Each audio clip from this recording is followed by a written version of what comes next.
ค่อยเอาไปเขียนเนอะว่าเล่นมาได้นะต้องกำชับญาติโยมกับญาติโยมนี่ได้ยินอย่างน้อยเอาไปเขียนหมดอ่ะเมียวมันห้องใจอย่างแน่เหมือนว่าอ่านครับจ้าวันนี้ส่งทายปัญหาเพลงของวัดไซด์แล้วก็ขอบคุณแม่อาจารย์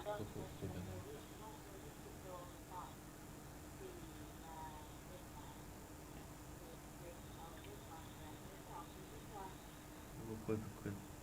สนอะไรไปก่อนคุยไปก่อนอาจารย์อ๋อในเสร็จติดต่ออาจารย์คนวันผูกนี่ก็ไปลืมเนอะสถาญาติโยมคืนนี้ไปคืนลองไฟทางอาตมาเขาก็มาห่วงการห่วงงานนี่นะวันนี้นะเดี๋ยววันผูกนี้เป็นวันทอดพระป่าแล้วก็ทำบุญขึ้นห้องส่งใหม่ตอนนี้หลวงพ่อนิพนธ์มาแล้วนมัสการครับได้ยินแล้วครับผมครับจะกินไหมครับผมวัดกลางครับนะครับกราบนมัสการท่านผู้ในการสถานียังวิ่งเหรอกราบนมัสการผู้ในการสถานีกราบนมัสการท่านอาจารย์สมัครเบียรศิโลครับผมการพระอาจารย์ก็กราบนมัสการท่านอาจารย์สมชาติเจริญพรตุ้เจ้าน่ะโอ้ถวายความเคารพตุ้ลุงโอ้สาธุถวายความสวัสดีสำเนียงรักครับผมนมัสการครับเจริญพรโยมหน่วยครับผมมาการครับผมเจริญพรโยมพิสมัยแล้วก็เจอีกคนแล้วก็ธรรมะใครเคียดทุกท่านตลอดกับภาษาครับนมัสการพระเถรานุเถระที่ฟังรายการธรรมะใครเคียดทุกท่านครับขอกราบนมัสการและขอเจริญพรครับขอเวลาอาจารย์นิพนธ์แป๊บหนึ่งโอเคมาสรุปคะแนนเจ้าที่พรเจ้าข้าวฟังรายการอยู่ก็ขอมาสรุปคะแนนเนื่องจากไม่พรปัสเศร้ามาเลยสรุปคะแนนของที่สรุปคะแนนนี้ก็53120525ที่พรเจ้าตกคำมันได้เลย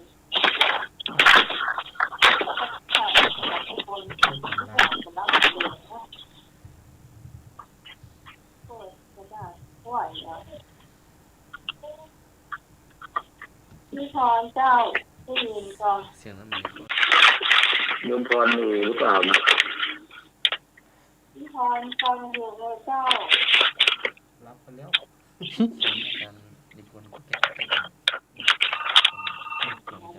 ดูสดตินาดูสดตินาครับขอพูดนะป๊อก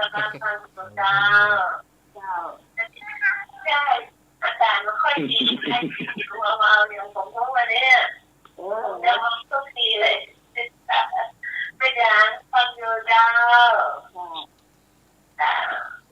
ตัวสอบเป็นลมเจ้านะเสีย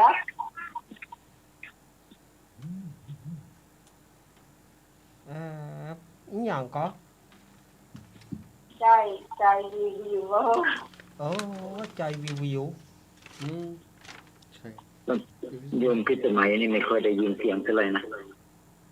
ทำไมเสียงไม่ค่อยได้ยินเลยทำไมใกล้ๆไม่หน่อยนึงของปี่เสียงปี่เบาไปปี่เป็นของอาจารย์นิพนธ์ลุงหน่วยชัดเจนของปี่ที่สมัยก่อยไปเด้อปี่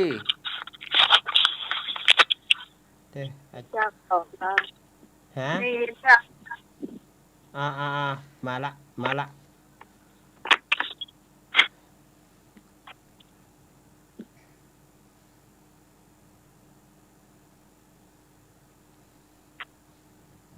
พี่พร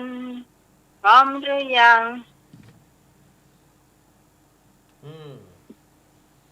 พร้อมแล้วไหมหำกำเนอะไม่พร้อม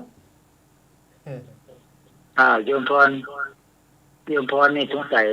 แต่ไม่รู้ชื่อเต็มๆหลายคนนะแต่ แต่ชื่อทะเบียนอยู่ที่นี่มีเหมือนกัน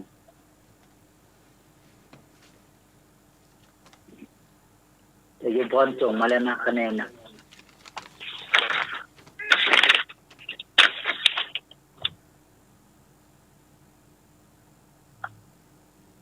ถ้ามีที่อาจารย์นิพนธ์ก็ คือมี มี บางอาจารย์ที่นี่เลยไหมคะแนนสำหรับคะแนนคะแนนแต่ละคนนะเจ้า เอาเป็นเงินเลยดีกว่ามั้งเนาะ อืม เอาเป็นเงินเป็นสตางค์ไปเลยเนาะ เอาแต่ละคนที่เพิ่นตอบมาก็คือ2 คะแนนกับ2 บาทนะเจ้า1 คะแนนกับ1 บาท นับ เขาตอบกันเนาะ นับเป็นบาทหรือเป็นคะแนนตอนนี้ ก็มันก็มีแต่ละคนก็หลายชื่อให้เนาะ เอาฟังเนาะ ครับผมครับ รายนามผู้ตอบปัญหาเพื่อนำรายได้ โดยการนับคะแนน1 คะแนนเท่ากับ1 บาท รายได้ทั้งหมดนำเข้ากองผ้าป่าวัดสายหิน 104.50 เมกะเฮิรตซ์ตามลำดับดังนี้ 1. คุณโยมวันเพ็ญเชื้อคำฟูโยมาลีต้นเป่าสันกำแพง 355 คะแนน โอ้โห 155เนี่ยคืออันดับ 1อันดับ 1เนี่ยจะมี2 คะแนนก็คือ2 บาท1 คะแนนก็คือ1 บาท2 คะแนนกับ50 ตังค์อันนี้รวมแล้วได้355นะเจ้าอันดับ โอ้โห355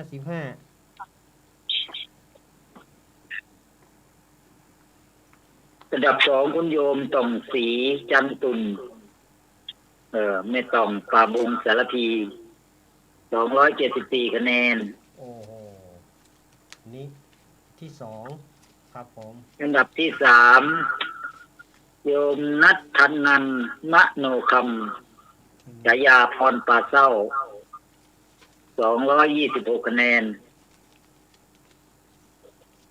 อันดับที่ 4 คุณโยมไพบูลย์วุฒิเดชฉายาแม่บุญกัดก้อม138 คะแนน แม่บุญกัดกล้วยไปแต่อะ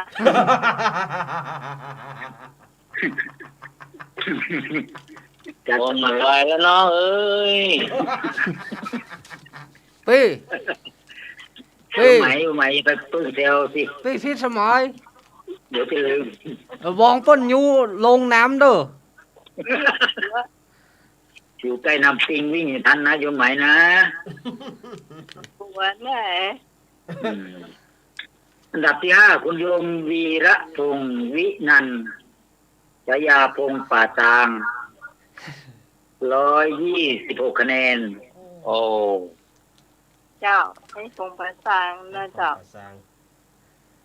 แล้วอันดับที่ 6 คุณโยมบุญสืบอินตาคำฉายาเอกพะเยา เจ้าวันนี้มัน 101 คะแนน เจ้า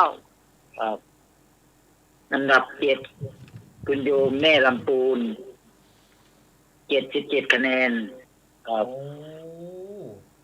แม่ละปูนี่เฮาบ่ฮู้ชื่อแต่เพิ่นนะเจ้าเพราะว่าเพิ่นบ่ได้ส่งชื่อแต่เนาะ อันดับ 8 ตกมาจากอันดับ 7 คุณโยมหนุ่ยสว่างเมฆกำนันหนุ่ยสันติธรรม ครับผม 57 คะแนน หาแม่สบายจ้ะ ครับ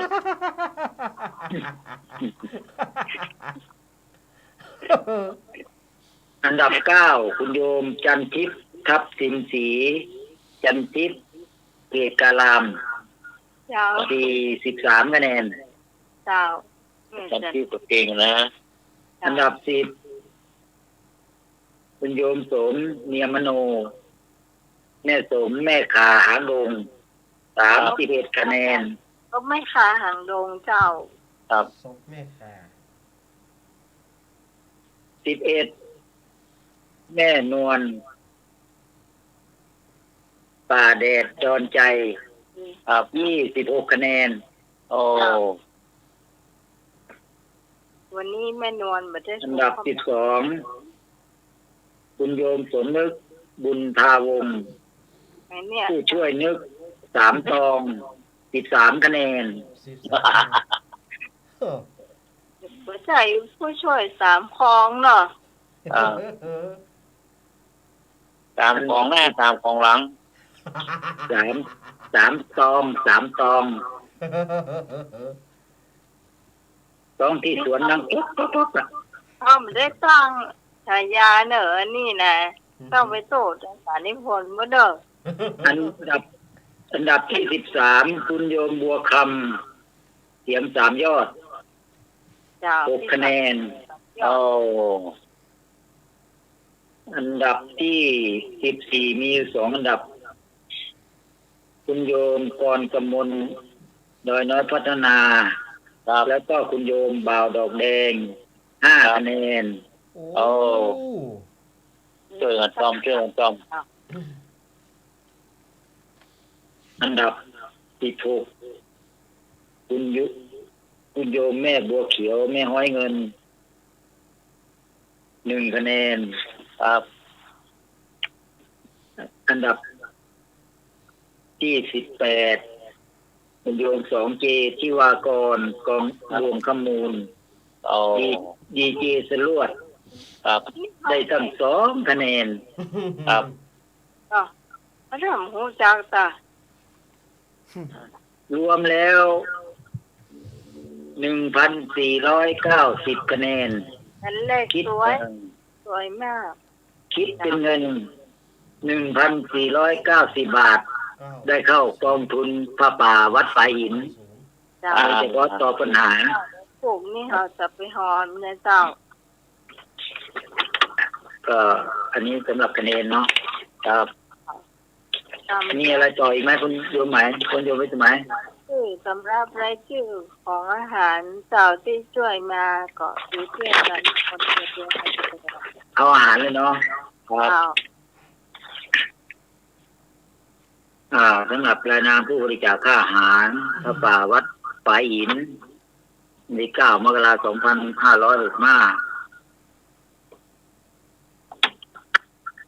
เอาท่านใหญ่ๆเนาะ ครับผม พระครูสิริเจติยะบรรพตผู้ช่วยเจ้าวาดวัดพระธาตุดอยสะเก็ดพระรามหลวงพร้อมกับคุณสมพงษ์แนบเนื้อ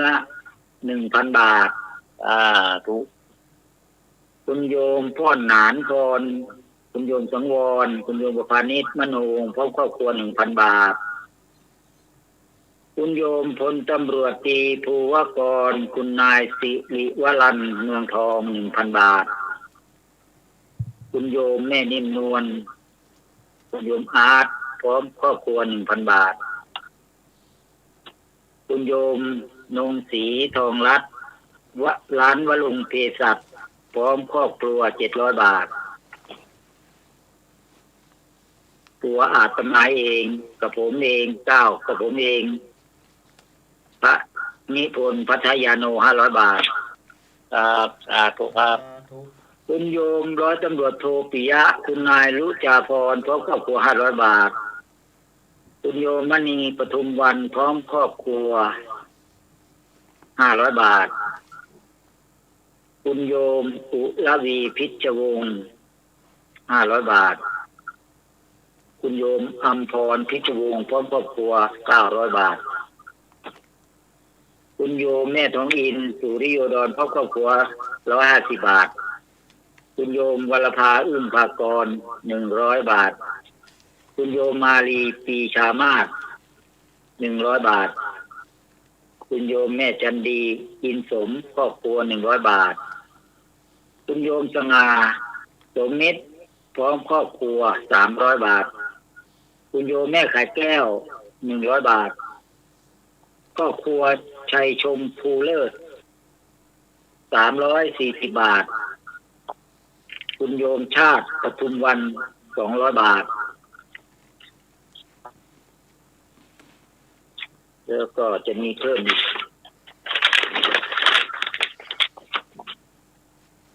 คุณโยมพันทิพย์ หลักปัญญาพร้อมครอบครัว100 บาทคุณโยมแม่ไข่แก้วโยชิยะครอบครัว100 บาทคุณโยมอุทัยคุณโยมเปลี่ยนใจดวงใจเอก20 บาทที่มาสดๆร้อนๆเมื่อกี้นี่เองเนี่ยก่อนเข้ารายการเนี่ยต้นที่22มีทั้ง4 คนมีคุณโยมมันชิลาสีเขียวคุณโยมชนัญญาทองเลิศคุณโยมนราทิพย์คำทองแล้วก็เด็กหญิงชนานิดสว่างศรี360 บาทรวมยอดอาหารทั้งหมดเป็นเงิน 9,570 บาทหากส่งเข้ากองกลางไปแล้ว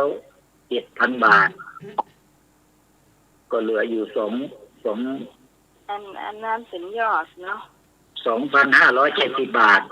อันนี้เอาใส่ยอดเจ้าว่าเป็นปันส่งมาแล้วต่าง ค เขา รับมูลแม่นะครับผมเจ้าเหลือใส่ในยอดพระป่าอีก 2,570 บาท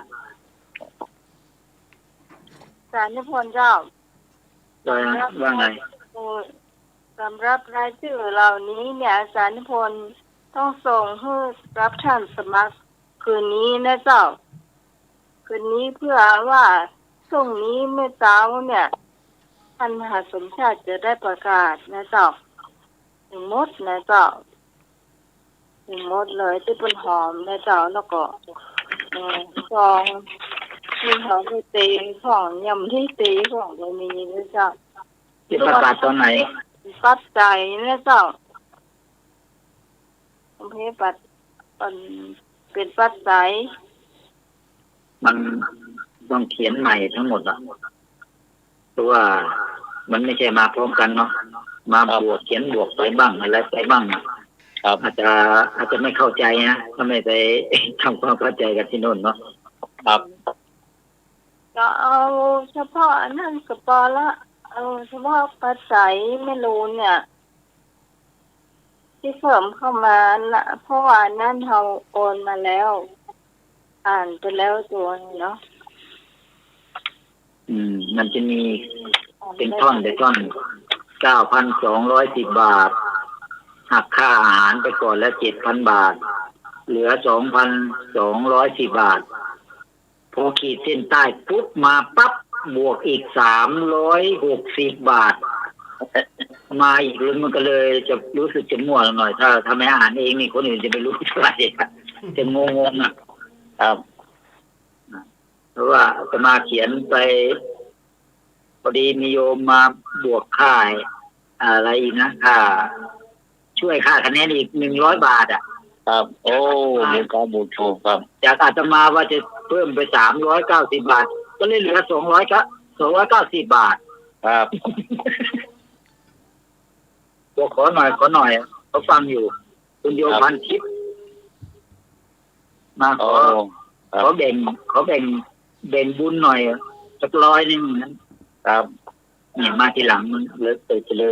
เลยยอดคนต่อไปเป็นยอดปัจจัยของท่านสมัครอยู่ที่ท่านสมัครนะจ๊ะเชิญต่อไปเลยเชิญต่อเชิญอาจารย์สมัครครับ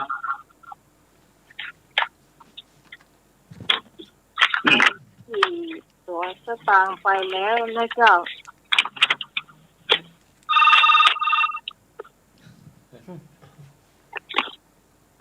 อาจา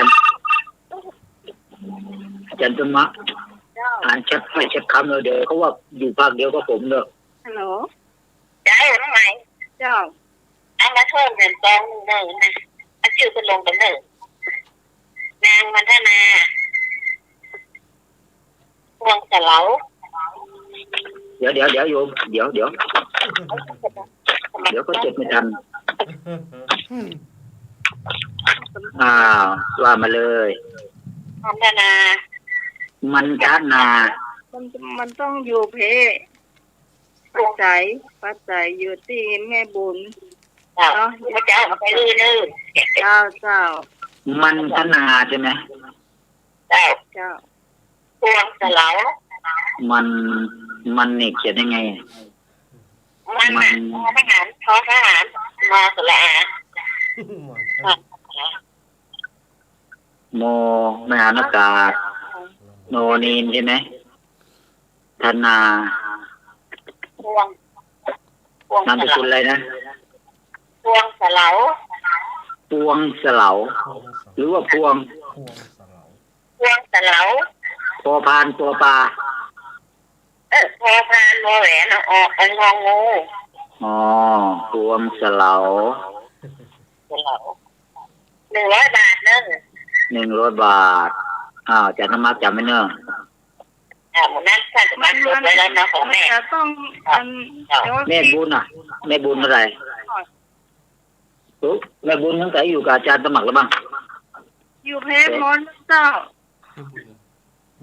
มันจะต้องเจอได้เพชรเพราะว่าวันพรุ่งนี้ที่ท่านสมชาติจะต้องอ่านรายชื่อทางเพชรจ้ะ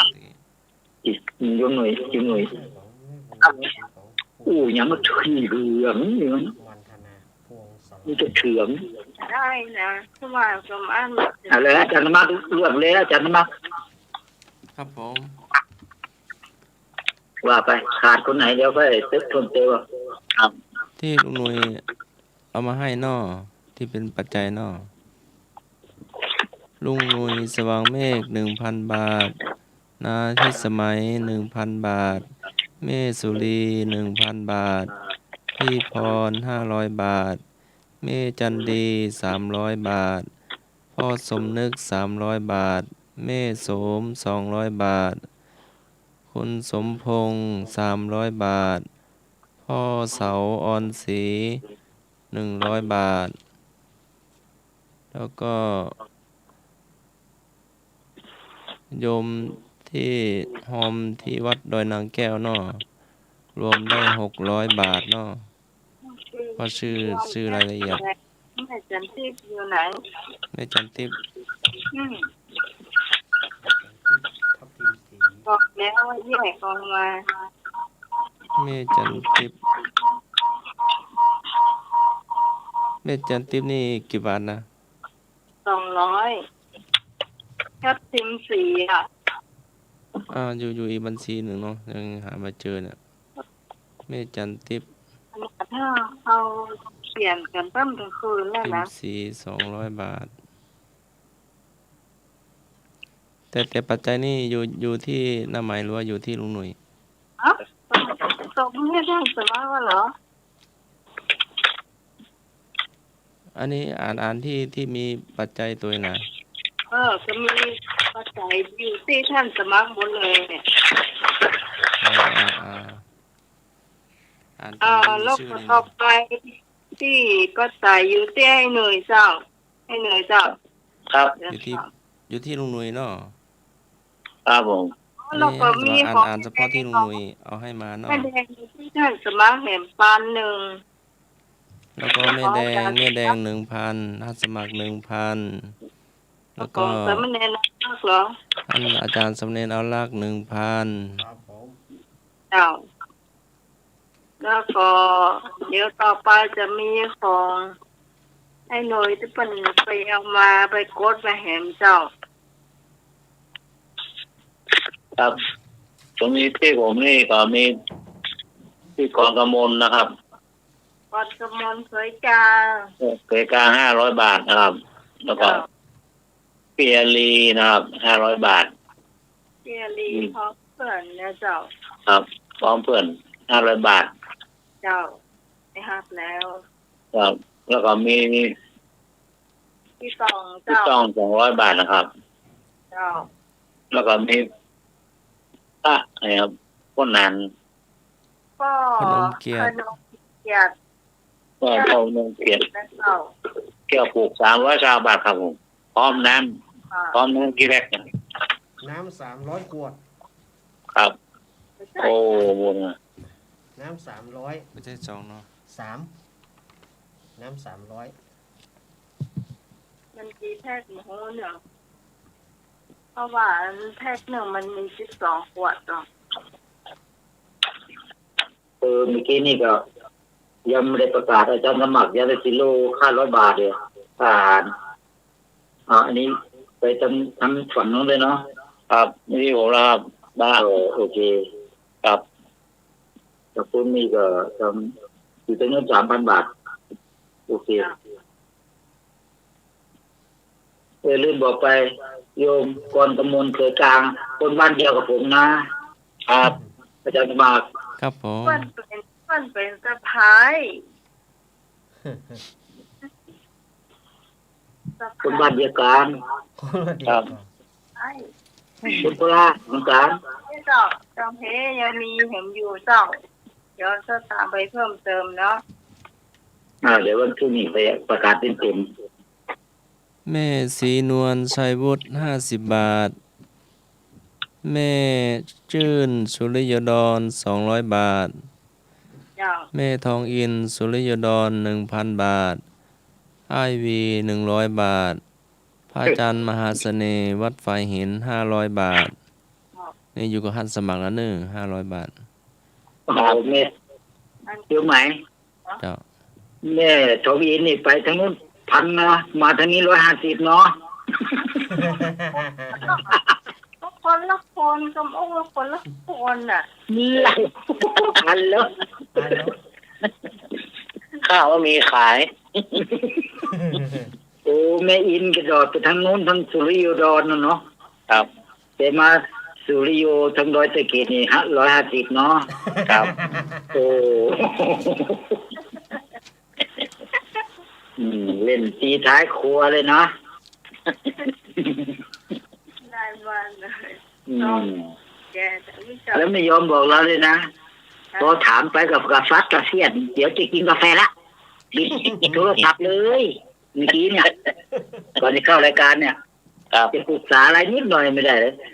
ตั้งแต่เช้ามาเหนื่อยเหลือเกินยังไม่ได้กินอะไรเลยเดี๋ยวกินกาแฟก่อนกดตุ๊ดนั่น จะอุ้มก้อนยังห้าเนาะมันแรงเนี่ยตอนก็เราเลย ไม่รู้ทำอะไรนั่งด่า ไม่ได้เลยเนาะ ดูไปรับดีต่อเลยนะเดี๋ยวกินกาแฟก่อนไปคุยกับโยมหนุ่ยป่ะวะ ครับ ไปคุยกับโยมหนุ่ยป่ะวะนั่น ครับ ก็ฟังเสือฟังก่อนเอาภาพปากกาบันวันนั้นเติ้ง อ๋อ ว่าจะให้ปอนหมู่ แม่มอนท่านไหน ครับ มันท่านไหน ต้นฟังหรอต้นฟังหรอเนาะ คนฟังอยู่เจ้า แต่ไม่รู้ ครับ เจอแล้วบอก นี่ ไม่เจอเลยล่ะ ก็คงจะต้องปอนหมู่ก็เปิดเหตุการณ์หนึ่งเจ้า ของอาจารย์วันนี้ เนี่ยนิมนต์พระอาจารย์มหาสมชาติได้อ่าน ปอน เนาะ หมู่เจ้า เจริญปอนญาติโยมตั้งหลายเนอะตะกี้เป็นมาหอมเพิ่มเติมแห่มตีวัดฝ่ายหินเท่านี้นะวันพุธเพิ่นจะบ่ได้มา ก็มีพระป่าสามัคคีวัดฝ่ายหินโอ้มานี่แห่มเนี่ยมีครอบครัวสารพี ครอบครัวพิชยพินโย ครอบครัวขัตติยะนะรวมกันมา500 บาท เจ้า แล้วก็คุณการนิกา คุณสาริกาพินโย ร่วมทำบุญบำรุงสถานีวิทยุฝ่ายหินจำนวน500 บาทมาบ่แรงนี่เนอะปะกันอยู่ตะกี้แล้วก็ยังมีครอบครัวของท่านดาบตำรวจวิวัฒน์จรุนโรจน์นางมุกดาจรุนโรจน์นายธนิตจรุนโรจน์ทำบุญพระป่าร่วมกันแห่ม1,000 บาท คุณโยมพัฒนันท์แท้ตั้งบัดเดียวพัฒนันท์เลิศวิไลศิลป์นี่ค่ะเปลี่ยนแล้วนะยังแบบไปทำกันเถอะพร้อมครอบครัวเปิ้นแหม500 บาทเนอะแล้วมีศรัทธาโยมแม่จันจรัสแจ่มกระจ่างนายอัธพันธ์แจ่มกระจ่างนางสาวปรัชราแจ่มกระจ่างนางจันจิราสุมจยาทำบุญบำรุงสถานีรวมกันมาบ่ได้พอทางในนะว่าใจ80แล้วก็หันจัดนักนะ แย้มพอก็ได้เจ้า หัน แย้มพอ ก็เดี๋ยวกันเนอะเดี๋ยวจะแง้มแหมกำล่ำทำบุญพระป่าสถานี แม่จันเพ็ญคำโพธาพร้อมกับลูกหลานบ้านตาข้าม แม่เฮีย แม่เฮีย แม่เฮียเมืองอำเภอเมืองเชียงใหม่เนี่ยขออนุญาตเปิดกันได้ไหมนะมีอยู่300เนาะเพิ่นบ่ได้เขียนหน้าซองจำเป็นเปิดนะอย่างเดิม300 บาทวงเล็บ รู้ เนาะแล้วก็ยังมีเพิ่มเติมมาแม่ปราณีเรือนรอดเรือนบ้านหนองแพกสารปีเชียงใหม่500 บาท แล้วก็ท่านพระครูหลวงปู่พระครูปฏิภาณธรรมทินหลวงปู่ดอยตะกี้จะลงจากพระธาตุม่อนสี2 เมืองหลวงปู่ล่วงกระเป๋าได้อยู่700 บาท เอาจงให้หมดเลยนะสาธุ เอามารวมบุญที่นี่แล้ววันเดียวนี้มันบัดตันนะบัดตันก็คือของตีเปิ้นอาตมาเดินธรรมยาตราจากอำเภอแจ้ห่มอำเภอวังเหนือสดมาแม่ขจานเวียงปะเป้าเปิ่นหอมธรรมยาตราเพื่อการศึกษาแต่บัดเดียวจะยักลงต่ำมาหอมวัดไฟหินเฮียก่อนเอาบุญต่อบุญก่อนที่จะไปธรรมยาตราเพื่อการศึกษาก็ว่ากันแต่ได้บอกให้ญาติโยมส่วนหนึ่งแล้วว่าที่อาตมาเดินจากแจ้ห่มไปถึงนอยนางแก้วอาจจะเอาถวายครูบาอาจารย์ที่วัดฝ่ายหินก่อนถ้าบัดถวายเปิ้นเหียดีๆก็เดี๋ยวเปิ้นจะบ่ฮื้อออกอากาศนะ เปิ้นจะบ่ไปถ่ายทอดที่ดอยนางแก้วฮือญาติโยมว่าแต่กาว่ะเฮาก็ว่าแต่นะมาเดือนตุจะไปถวายหันบ่เป็นหยังแล้วแต่อาจารย์ว่าวันผูกจะก็เดี๋ยวจะไปไล่แกะแล้วก็นับหน้า2ว่ามีต่อใดแล้วจะได้ประกาศชื่อเปิ้นวันผูกเนาะแล้วก็ที่เพิ่มเติมบัดเดี๋ยวนี้ท่านอาจารย์ท่านผอ.เปิ้นเอามาฮื้อบัดเดี๋ยวนี้ก็คือศรัทธานางมาเอานายอย่างนี้เดชาอย่านางมาน้ำสกุลเขาบอกอ่านเนาะถ้าอ่านผิดเดี๋ยวจะจมนะถวายไว้ไปหน้าแต่คือจำเป็นเดี๋ยวเนอะก็เดี๋ยวเขาจะพอวัดต่อใดเปิดว่าเขียนหน้าซองมานะเจมาเปิดหน้าซองให้จัดหรอเดี๋ยวอ่านบะมีหน้าซองสักอันเนอะศรัทธาอันนี้ที่บะมีหน้าซองเขาจะประกาศวันพุธเนอะก็ได้จะแกะเหตุกรรมก่อนเนาะศรัทธาญาติโยมทั้งหลายเวลาดีช่วงนี้วันพุธเปิ่นจัดตานพระป่าหลายคนอาจจะกำลังฟังรายการแล้วก็อยากจะรวมบุญกับพระป่าวันพุธยังมีเวลาตันถ้าโทรมาแจ้งกับคุณโยมพิสมัยก็ดีท่านสามเณรอารักษ์ก็ดีแล้วก็ตุปี้ครูบาเฮาวันพุธเขาก็จะได้ประชาสัมพันธ์ให้ทราบแห่งกรรมเนอะวันพุธจะเข้ารายการ5 โมงถึง6 โมงของอาตมานะท่านสามเณรรักจะเป็นตี 4 ถึงตี 5เนาะแม่นครับอาจารย์5 โมงพอผม5 โมงถึง 6 โมงแล้ว ของผม6 โมงถึง 7ครับ ครับผม โอ้อันก็ดีฮะเวลาผมเหมาะกว่านะ เวลาจะเหมาะกว่า เหมือนกันนะไปที่เดียวกันเนอะ ไปที่เดียวกันนั่นเนาะก็เจริญสุขเจริญธรรมกับศรัทธาญาติโยมคุณโยมพิสมัยว่าจะได้ต่อเลย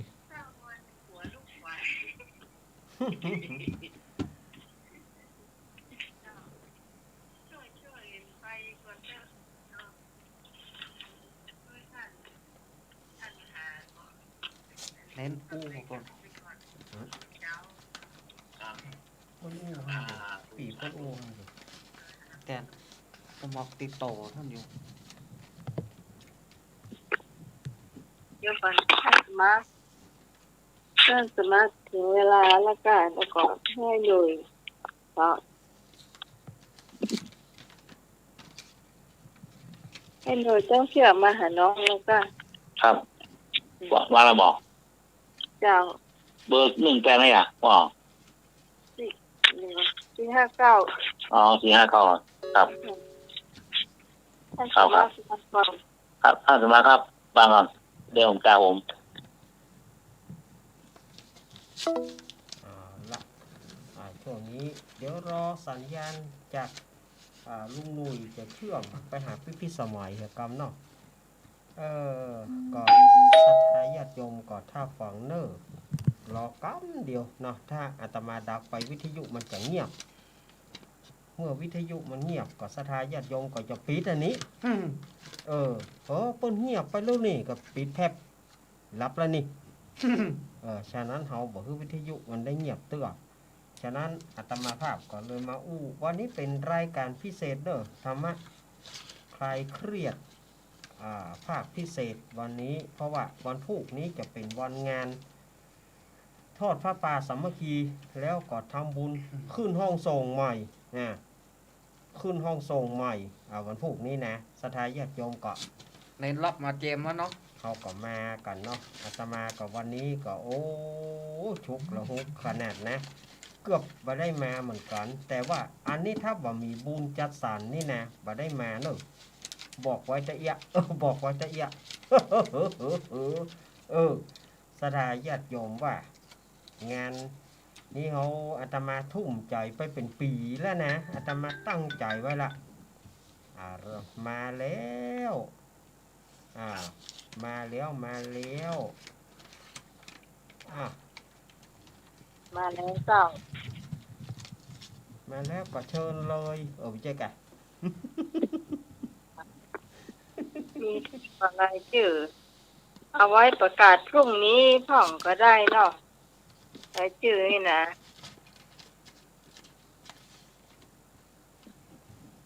ถ้ามีเห็นรักอยู่ก็ว่าพูดว่าเจ้าจะนักอยู่เจ้า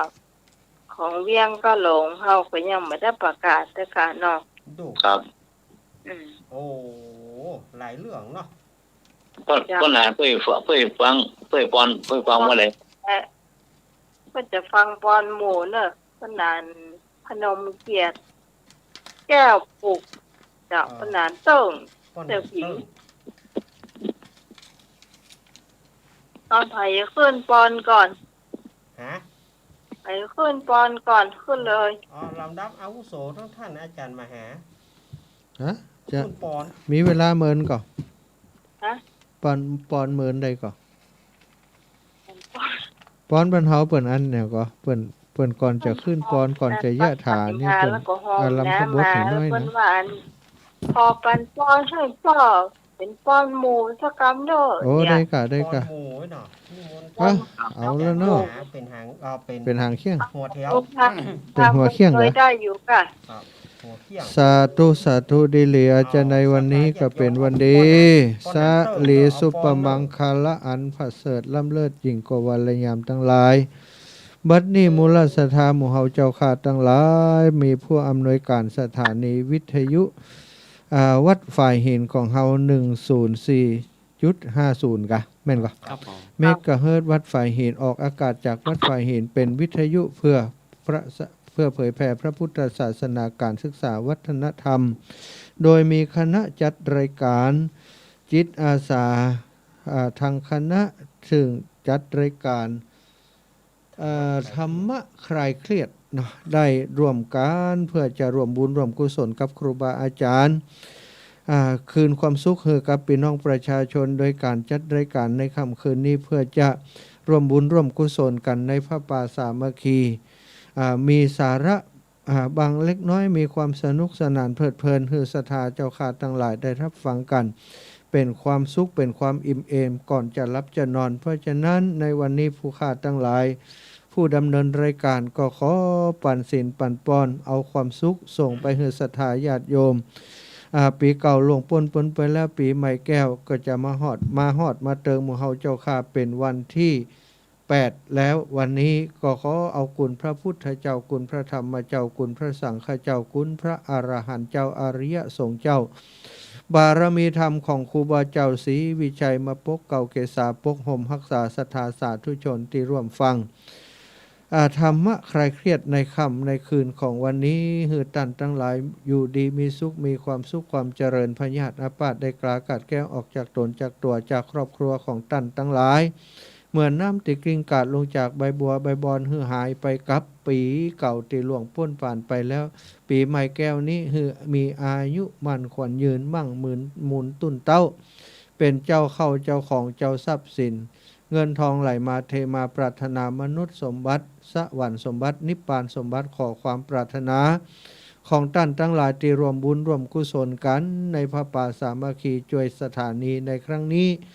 คือท่านทั้งหลายมีความสุขมีความเจริญมัดแม้นว่าท่านทั้งหลายจะเอาบุญกุศลนี้อุทิศะเป็นทักษิณานุปทานให้กับเจ้ากรรมนายเวรเจ้าเทวบุตรเจ้าเทวดาพญาอินทร์พญาพรหมพญายมราชตลอดถึงญาติทั้งหลายที่ล่วงลับมรณาไปสู่ปรโลกไปนาให้เขาเจ้าได้กินได้บริโภคและได้พ้นจากที่ยากได้พรากจากที่ทุกข์ได้ถึงสุขเป็นที่แล้วคือเมืองแก้วยอดเนรปานนั่นจงจะมีเตี้ยงแต่ได้ลีดังสลีสัพปัญญูพระพุทธเจ้าได้เมตตาประทานปอนอันประเสริฐเอาไว้ว่ายะถาวาริวหาปูราปาริปุเรนติสาครังเอวะเมวะอิโตทินังเปตานังอุปกปปติ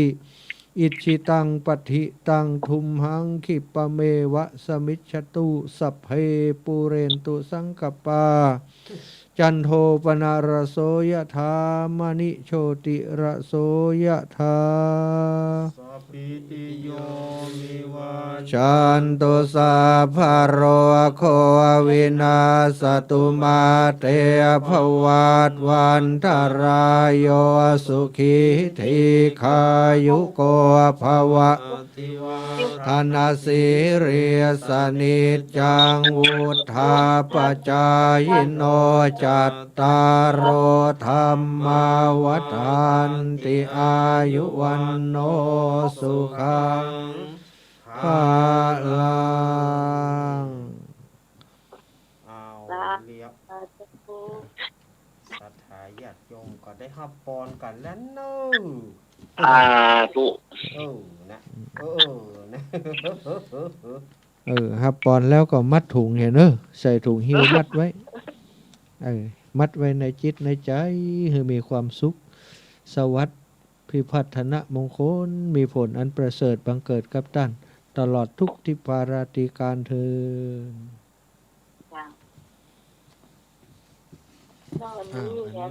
อันนี้มอบไฟล์อันนี้อันนี้จะอ่านวันพุธอันนี้เก็บไว้เนอะอ่านแล้ว คุยสับไปแล้ว ไปแล้วกะถ้าไปแล้วอ่านซ้ำแหมกำวันพุธโอเควันพุธนี้จะมีจะมีของที่เปิ้นธรรมยตรามาติ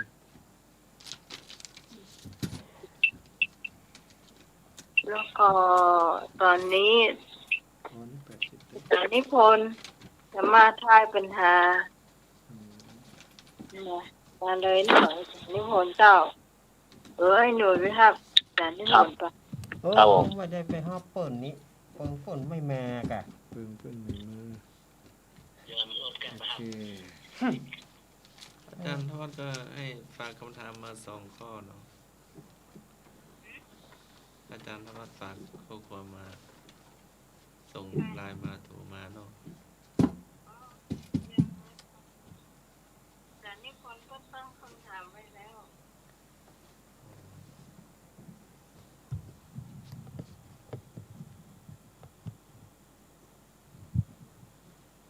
จะเข้ามากันยังมาเข้า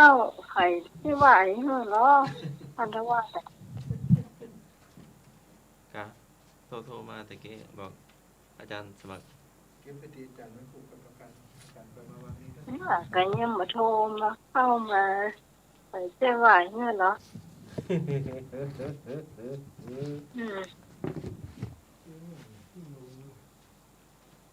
จันนิพนธ์ มาหรือ ได้ ยั ยัง ง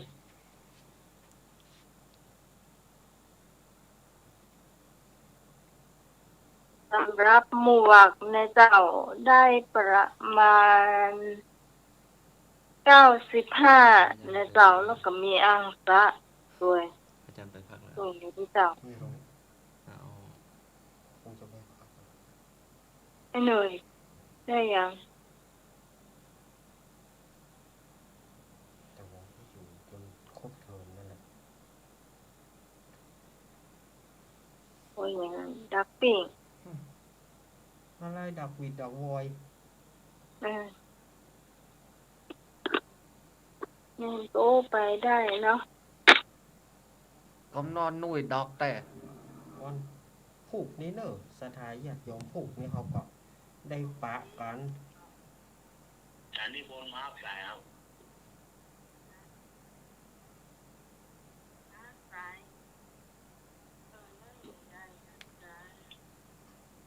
จะถามปัญหา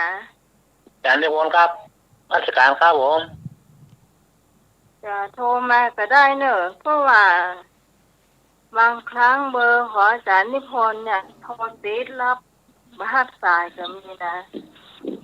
มันจะเป็นอีก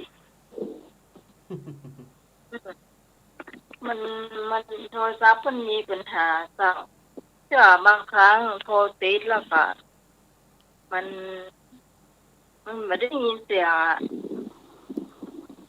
คู่นี้ไม่มีอะไรแน่นอน อืม พรุ่งนี้ไม่มีอะไรแน่นอนนี่ มีกะแน่นอนแน่ๆคือพระป่า หนอ กับข้าวเราก็มีหลายอย่างนะเจ้าเป็นพวกนี้สำหรับอาจารย์นะเจ้าอาหารต้มชาก็ถ้าเพิ่นเอาข้าวต้มมาเฮือนะเจ้าก็นิมนต์นะเจ้าทุกคนเด้ออยากเพิ่นด้วยนะเจ้าเนาะ เพิ่นไปพอกแล้วครับปี ฮะ อาจารย์ไปพอกแล้วครับ เจ้า อาจารย์สุขสันต์ไปพอกแล้ว เจ้า ได้ยินหรือเปล่า ได้ยิน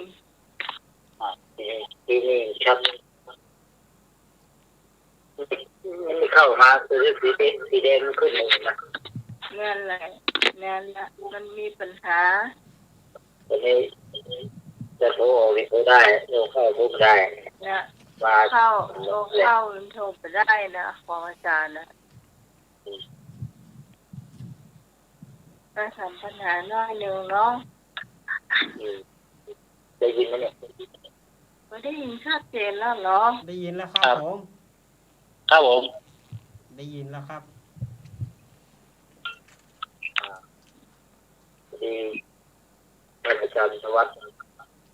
เดี๋ยวอาจารย์ธวัฒน์คุณอธิบายกันเลยกันเนาะเดี๋ยวอาจารย์ธวัฒน์คงจะเข้ามาอันนี้คือใช้เสียงอันนี้ก่อน เจอแล้วครับผมนิมนต์ครับ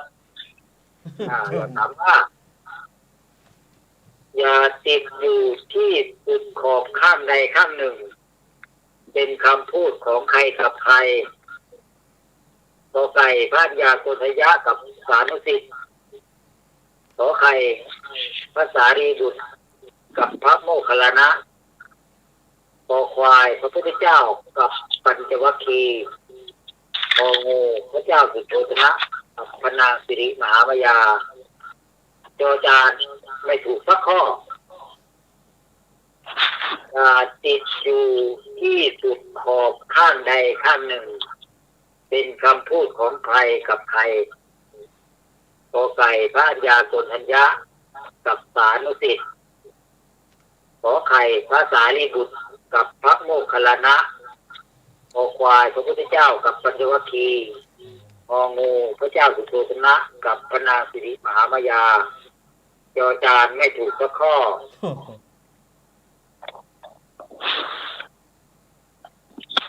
อ้าว อาจารย์สวัสดิ์เอาปัญหาฉันถูกมาถามเลยนี่ คือถ้าปัญหาแบบนี้เนี่ยคอยดูเถอะว่าจะมีไหนต่อก อไก่ครับ หัวกอไก่ ลุงลุยกอไก่เนาะ ครับกอไก่กงก กอไก่กกงก ครับ เอาใครจะโทรมา ไก่ ข้อยัง เดี๋ยวจะ เจ้า ส ข้อห วั ลั ส ง ดิ์มาอธิบาย ใกล้ไม้หน่อย ก็ก้อยกงงกครับ เจกอไก่ พอใครตัวโคแล้วเนาะ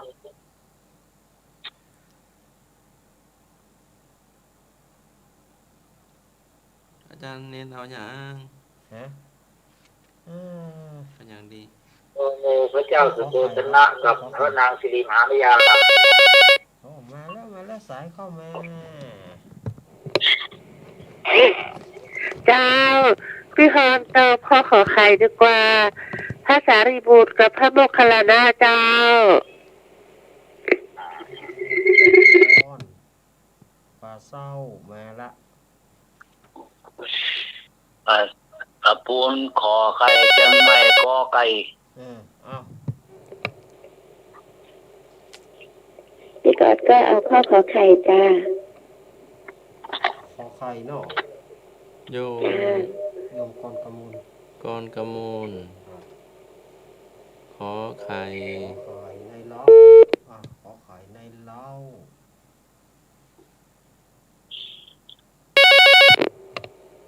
เจริญพร เจ้าพี่ซองก็เอาข้อขอไข่นะเจ้า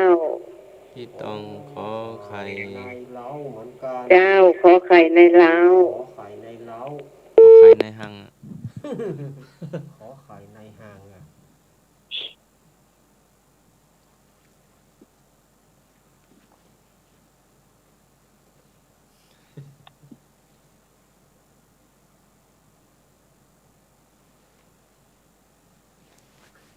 มีคนโทรเข้ามาเนอะ053-226-058โทรเข้ามาเนอะสถานญาติโยมใต้ปัญหากันเนาะ อยากให้คนโทรเข้าเบอร์น้องเหรอ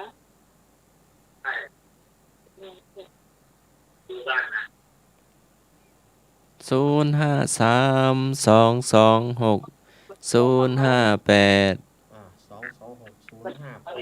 โทรเข้ามาสถานญาติโยมอยู่ที่ไหนจุดไหนตั้งได้โทรเข้ามา เข้าไปได้เลย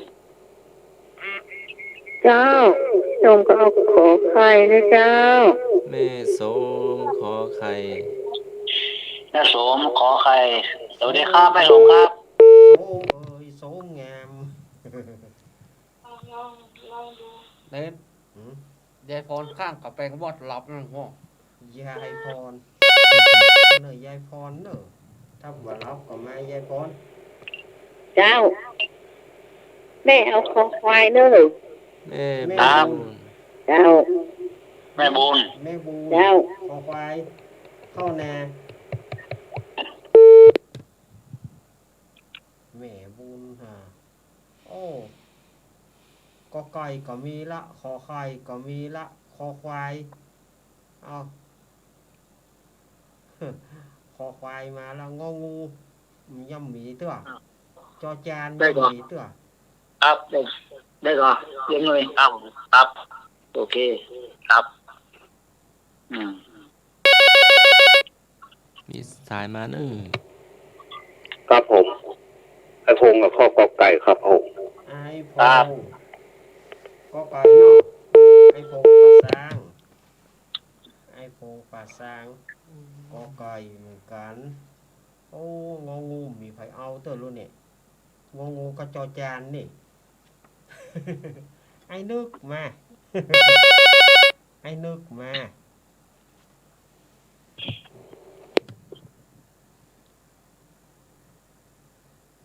เจริญปอน รูปไปละเน็ต เออ หลุดไปเหียหลุดไปเหียไม่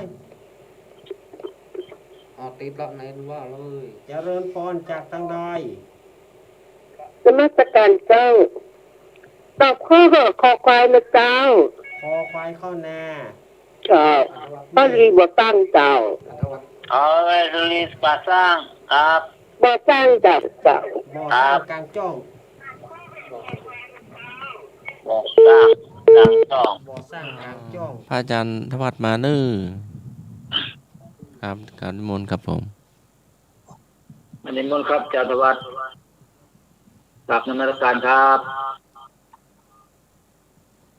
ครับผมครับนมัสการครับ โลสวัสดีครับ ว่าได้ไอ้นึก ผมงองูติดท่านว่านนะครับ งองูเนาะ ติดทันลักวัดนะครับงองู งองูงองู ขอสมาท่านทวัดตัวนะครับ ขอสมานะครับ งอ องูเนี่ยผามันคอ อ๋อเจริญพรเจริญพร ขอป้องกันนานอกกอไก่ลูกงอหาง ครับ ครับ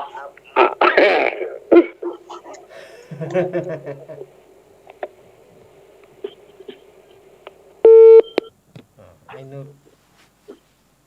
อ้าวนิมนต์พระอาจารย์ครับผม อันนี้ขององูเนาะ ไอ้นึกเอาข้ององูครับผม ครับครับสวัสดีสามเณรเด้อ ครับผมไว้สาครับ ธรรมะสวัสดีครับ ครับอาจารย์ครับผม เจริญพรเจริญพรโยมดุยเจริญพรอาตมาอยู่กรรม ครับ เป็นกรรมคนมีกรรม14 วันคนเยอะ ครับโอ้โห เลยจิตใจผมก็ดีโอน ครับครับภาษาพระอาจารย์ทวัฒน์ครับผม นมัสการท่านอาจารย์สมัครครับ ครับผม ก็สวัสดีปีใหม่แล้วนะครับ กราบนมัสการ ปีใหม่เนอร์เจริญพรคุณโยมพิสมัยเนอร์ อาจารย์ทวัฒน์กับวสาครับ เจริญพรเจ ครับ จำเสียงได้กูคนอะ ถึงแม้ว่าจะโดนครับ14 วันก็ยังจำเสียงได้อยู่เนอะ ผมจะลดครับ14 วันครับ 14 วันครับ14 วันนะโยมไม่ใช่ธรรมดาอะไรนะแอลกอฮอล์เสี่ยงไปหลายคนแล้วหนึ่ง ครับ เอาเฉลยป่ะครับ อ้าวเอาเฉลยเนาะ อย่าติดอยู่ที่สุดขอบข้างใดข้างหนึ่ง เป็นคำพูดของใครกับใครก็ไก่พันยากลธัญญากับสารสิทธิ์ขอไข่พระสารีบุตรกับพระโมคคัลลานะกอควายพระพุทธเจ้ากับปัญจวัคคีย์งองูพระเจ้าสุโธทนะกับพระนางสิริมหามายาจอจานไม่ถูกสักข้อ โอ้ ข้อไหนถูกครับ คอควายครับครับ มีมูลอธิบายด้วยครับ วัคคีย์ท่านผู้เจริญทั้งหลาย ท่าน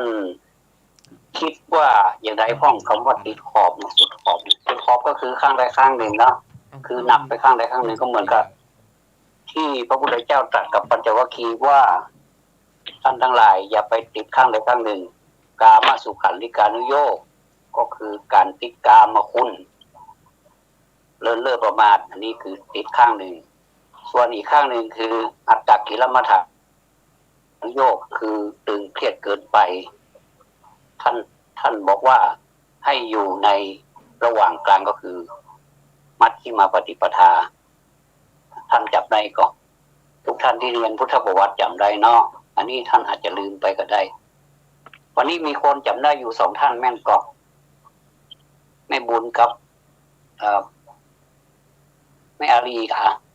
พี่อารีเนาะ ฟุกครับฟุก ขอควาย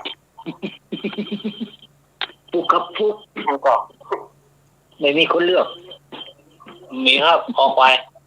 อ๋อมีค่ะไม่พูดเนี่ย ขอควายมี2 ท่านเหรอ แม่บูน ใช่ครับคือ แม่ เด็ก บุ มา ญ ตอบ แต่ กั มัน นก็แม่บุญครับพี่สาวอารีมันก็ สุรีก้าสร้างอ่ะ สุรี นะ กับ สุรีโยมสุรีเลื่อมใจโยมสุรีเลื่อมใจ ใจ กินกัน ก็แสดงว่าท่านจำได้อยู่แต่ไม่โมทนาเนอะ วันพรุ่งนี้ จะพ้นจะลืมไปก็ได้เนาะปัญหาลักษณะนี้ ขอบคุณอันที่แม่สุรีเรือนใจด้วยพรุ่งนี้ปอเปี๊ยะนะเจ้า บอกแก้มาแล้วนะพวกเนอะครับ เอาถามข้อต่อไปน้อง ครับนิมนต์ครับ มาถามแบบง่ายๆดีกว่า เหนียวครับ เอา เอาสมัยวะ คำถามว่าเทพในทางพระพุทธศาสนาท่านจัดไว้กี่ประเภทกอไก่3ประเภทขอไข่5ประเภทขอควาย7ประเภทงองู9ประเภท ฮะ เทพในทางพุทธศาสนาท่านจัดไว้กี่ประเภทกอไก่3ประเภทขอไข่5ประเภทขอควาย7ประเภทงองู9ประเภทตอบเลย ปัดโท เฮ็ดจังได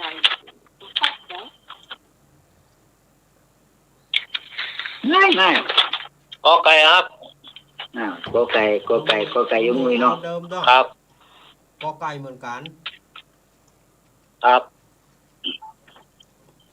อ๋อเอ้ยกอไก่ ท่านสมัครเอากอกา กอกากะมีหรอกอกา ร่างถูกอ่ะพระครูก็ทำอ่ะ กอไก่ เจียวหยัง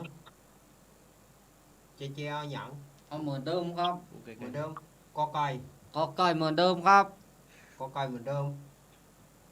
ถ้าพี่ที่โดนฮักมาล่าสามไม้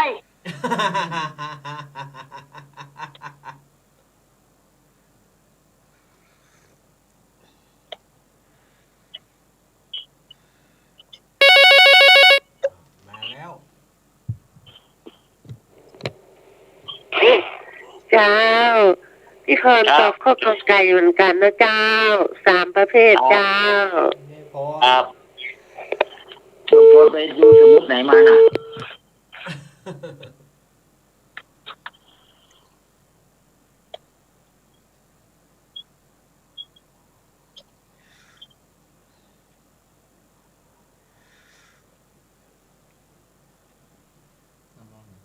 มีตอบกอไก่หมดเนาะ ครับ มีที่เก่งๆมีตอบข้อไหน กาแฟเดี๋ยวไม่ได้ เจ้า ไม่บุญ ประตูปุ๊บห้อยฟุกหรือต้นบ่ รับใจก็ เจ้ากอไก่แอนเนอร์ ครับ เจ้า แม่บุญ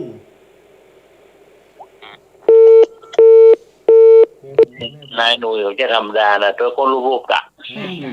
ตัวกันลูกๆเนอะ ครับ ตัวตัดเป็นหมู ครับหัวปลาพวกพระเจ้าเลย อ๋อนะนายก็นายกะฮะ เจ้าไม่ตัวเอ็มคนเนอะ ท่านลูกแม่ไม้ เต้าก็เต้าตัวมดตั้งก่อนละมดนั่นเนาะ อ๋อไม่สง ไม่สมสมเอ้ยสมยัง ครับ เป็นหมูก่อนนั่นเนาะเขาเต้าก็เต้าด้วยก่อนนะก้า เจ้ากะเยอะหรอเจ้ากะเยอะหรอไม่สมนายกับนายกับขลุปุ๊บกับขลาดปั๊บแล้วกันเนาะ นี่ถ้าเป็นไฮโลนี่นะถ้าเป็นไฮโลนี่ปุ๊บโชคโอ้จะเสี่ยงก็เสี่ยงเต็มที่เนาะ ฮักเด้อ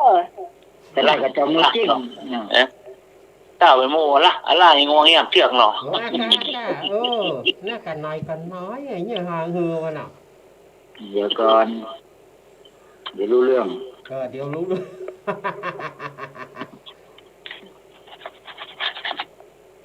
จับตะวัดอยู่ครับ ครับผมยังพระอาจารย์ยังอยู่ครับผม ก็เฉลยบอกเพื่อจะเสียเวลาบอก ครับ เป็นเลย เลย ไปข้อไหน เราสักข้อ โอ้ หาเรื่องยุ่งไหมหาเรื่องคำตอบ เทศในพระพุทธศาสนาท่านจัดไว้กี่ประเภทกอไก่3ประเภทขอไข่5ประเภทขอควาย7ประเภทงองู9ประเภท เจ้า ตอบเป็นคนกอไก่เจ้า ครับ นี่ ปรีเจ้า ครับ โอเค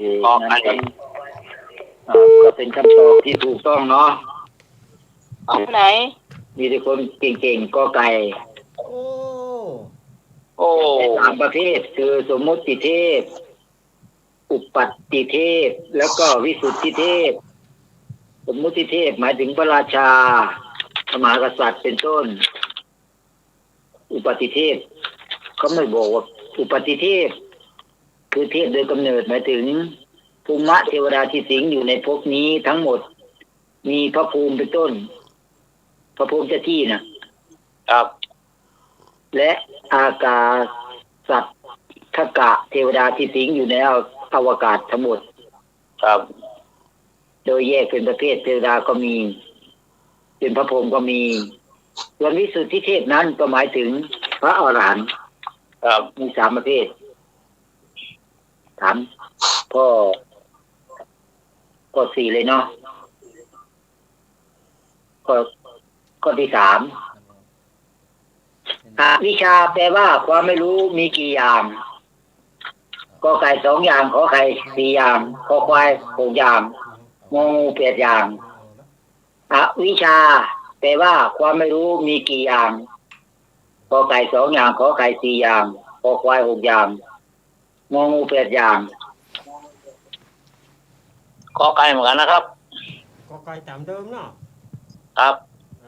ลุงหนุ่ยกอไก่ตามเดิม ครับ โอ้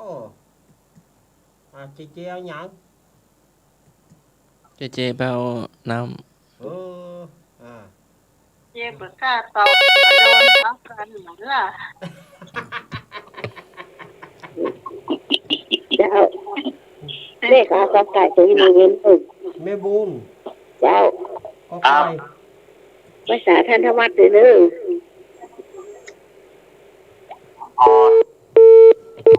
แม่บุญแม่บุญแม่บุญ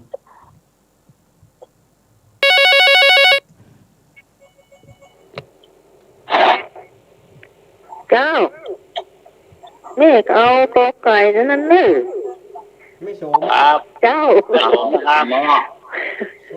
ภาษาท่านธวัฒน์ตัวเจ้าแหวไปหน่อย70,000งอกแหวเถอะภาษาอันท่านสมอกตัว ำเอิ้นพร ในการโน้นท่านว่าตัวอยู่แล้วนี่เจ้า สวัสดีแม่สม เจ้าอันภาษาเจ้าภาษาท่านนิพนธ์ตัวนะเจ้า เจริญพรเจริญพร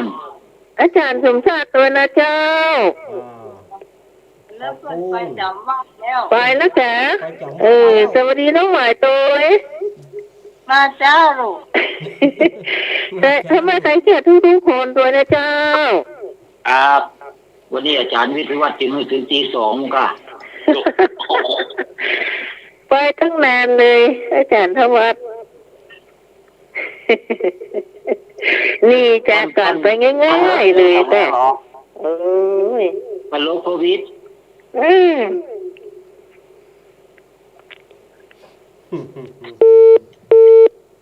ขอบคุณเด้อสม สมเอ้ย เจ้าพี่พรกระตอบกอไก่เจ้า3อย่างจ้าขอกลับภาษาท่านธวัฒน์ตัวนะเจ้า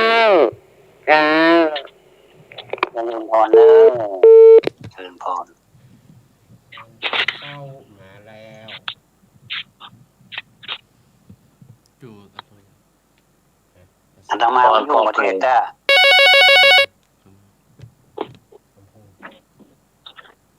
สวัสดีเจ้า โอ้อาจารย์ธวัฒน์ส่งคำถามมาผมเขียนไม่ทันนะครับ เจ้าพี่ทอง พี่ส่งเอากอไก่นะเจ้า เขียนแทนข้อเดียวน มัสการท่านธวัฒน์เลยนะเจ้า เจ้า สองนอ เจ้า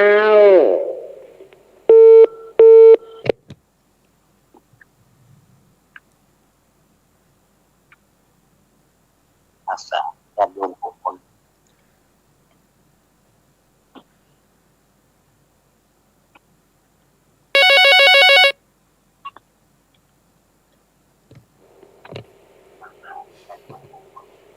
เจ้าสวัสดีเจ้า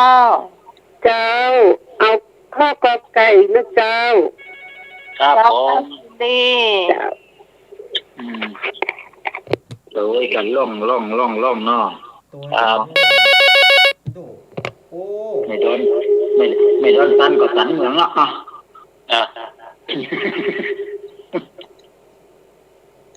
โอ้จะได้ตอบเพราะว่าเอาเหรอ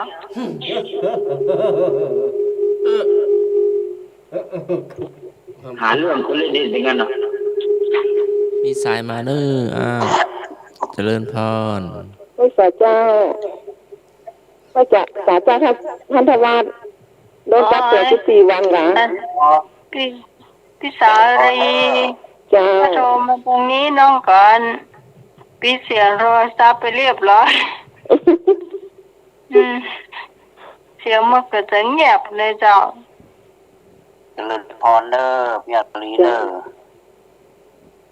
ตอนนี้ขอให้โทรเข้าตังเบอร์วัดกันแล้วกันนะเจ้า053-226-058นะเจ้า เจ้าอันที่ข้อนั่น แต่ละวัด น้องไหม เจ้า ขอไข่ให้ไม่กี่ข้อวะ ฮะ ขอไข่อ่ะ ขอไข่กี่ข้อเดี๋ยวนิพนธ์ ขอไข่สี่ เอาขอไข่นะเจ้า โมแปด ขอไข่วะ เอาขอไข่เจ้า เอาขอไข่ จารีขอไข่นะครับ เจ้าก็ไก่เป็นเอากันหมดแล้วล่ะ ครับ เจ้า ไปก็ตอบขอไข่กินนี่ตีสาลีครับ ครับ สารีต้นเปล่า ขอไข่มีกี่คน ขอไข่ต่อยาวเหยียดอ่ะ ขอไข่มีกี่คน ขอขายคนเดียว ขอไข่มีคนเดียว ขอควาย ขอไข่เมื่อเข้าแถวฉีดวัคซีนอ่ะเลี้ยงหมดแล้วป่ะ ขอควายยังไม่มีครับ งองูก็ไม่มีเนาะ ไม่มีเตื้อ ครับ ยังไม่มีเตื้อ ยมนึกไปไหนล่ะยมนึกเจตอบข้อไหนเจ เจตอบข้อไหน เอากอไก่ครับ โอ้ไปตัวเปิ้นเห็นว่า ถ้วยเพิ่นเหรอ ท่านสมัครเอาข้ององัว งงงัว อันตราข้ององัว เอาท่านสมัครเอาข้ององัวเอาจะเอาข้อดอเด็กเอา เอา วัน เด็ นี้ ก วัน เอ้ เด็ก ยเด็กดีต้องมีหน้าที่เราทุกคน ราชการห้องให้จบเดี๋ยวพวกเขาพูดเลย เพื่ออะไรเนาะมันตัดแน่ว่าเลยสรุปเนี่ย มีเสียงเข้ามา เจ้า สวัสดีครับ มาแล้ เจ้าว ท่านสมัครเอาเงินนะผมเอาเงินนี้ท่านสมัครเอาเงินนะครับ ผมจะเอาเงินนี้ ไอ้เนื้อ ให้นึกเอาเงิ คน รับน้องงู ไอ้เนื้อ ครับ ไอ้เนื้อใครฟังไอ้หน่วยห้องเพลงเด็กเอ๋ยเด็กดีครับปากกา เนาะคำเดียวก่อนเดียวน าย คำ ห ถาม นุ่ย ที่จบ เด็ ก่ ก อน สว่างผู้ห้องเด็กเอ๋ยเด็กดี เอาใครหัวได้กี่ข้อนะ ตาเนื้อ ตาเลย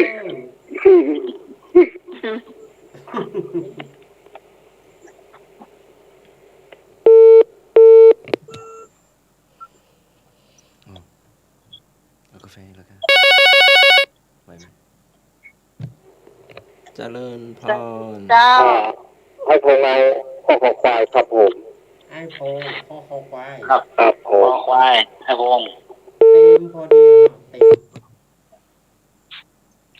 เจ้า คอควาย นั่นลง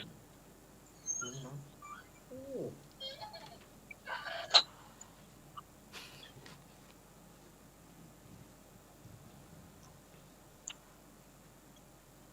มีใครจะตอบแถมก็ ใครจะตอบแทน ตอบมาได้เลยเจ้า053-226-058เจ้า 226-058มาเลยสถา นี่เหรอเบอร์สถานีเบอร์เดียวพอละ ครับ พี่กอเดอร์เอาข้อขอไข่จ้ะ อ๋อไข่ ขอ ก็ ไข่ เป็นคนเนาะ ครับ ขอไข่มีสองคนนั่นเนาะ ขอไข่มี2 คน มีแม่ คนสุดท้ายอะไรเนี่ย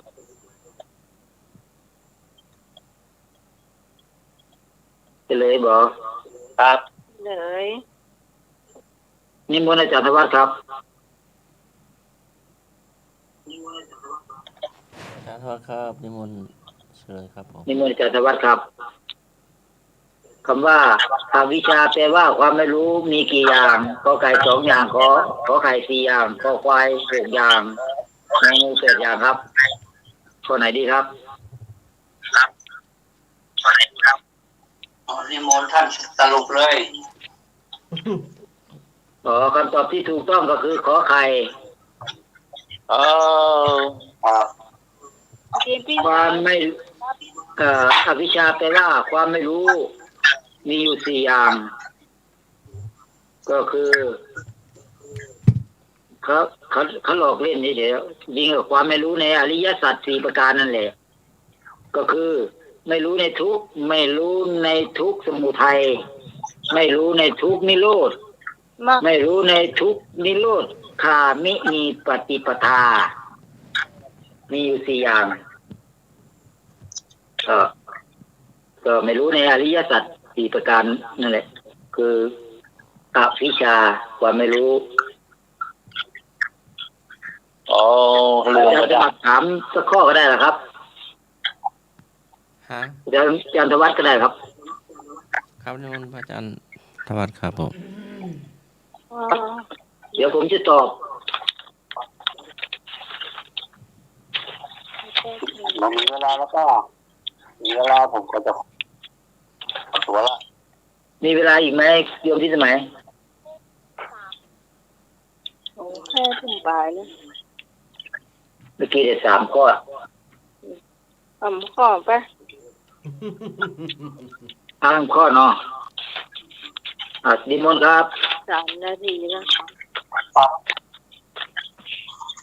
ถามว่าพระพุทธเจ้าทรงสอนให้เรา รู้จักรักษาใจโดยเปรียบเทียบกับอะไรกอไก่ใบดอกบัวขอไข่ใบดอกมะลิ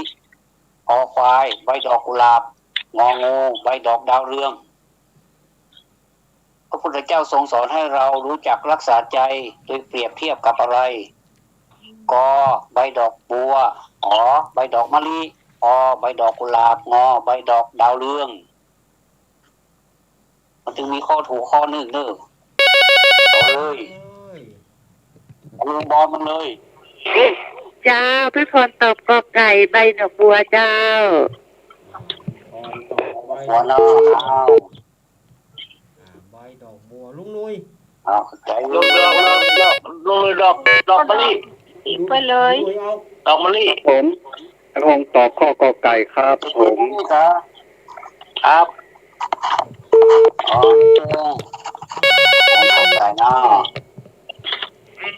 เจ้าไม่ตรงกับกอไก่นะเจ้า เมโสม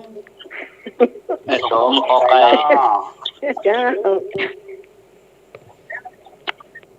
มีดอกมะลิดอกกุหลาบดอกดาวเรือง แล้วแต่จะชอบดอกไหนดื้อ เจ้าพี่ต้องเอาขอไข่ดอกมะลิ ตัวนุ้ยเนาะ อ๋อพี่โตดอกไม้ เจ้า ตัวลุงนุ้ยตัวลุงนุ้ย เจ้า เอาว่ากันไปเป็นอย่าง มันหอมดีมันหอมดี ครับ ดอกมะลิ พี่ก่อนเอาข้าวขอไข่จ้า ยมหน่วยเดี๋ยวออกก็ได้ยมหน่วย โอ้ ครับ ขอไข่ เดี๋ยวออกก่อนเนาะลามาเอาก่อนเด้อ เจ้า เอา ใส่มาแล้ว เอาใบดาวเรืองใบดาวเรืองเนอะ ดอกดาวเรือง แม่ เจ้า ดีเอาดาวเรืองไปเลย แม่บุญ เจ้า เจ้า แม่บุญ แม่บุญ ถ้าดอกกุหลาบนี่นะใส่เบาต้นนะ พี่ใส่มารับไปเลย เจ้าขอข้อกอไข่เลยเจ้า แม่โส วั ม สลี ป้าสุรี เจ้าข้อขอไข่เจ้า เจ้า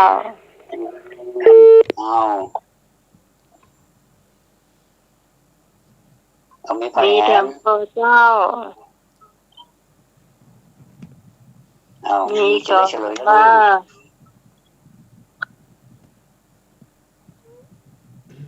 นับ1-10เนอะ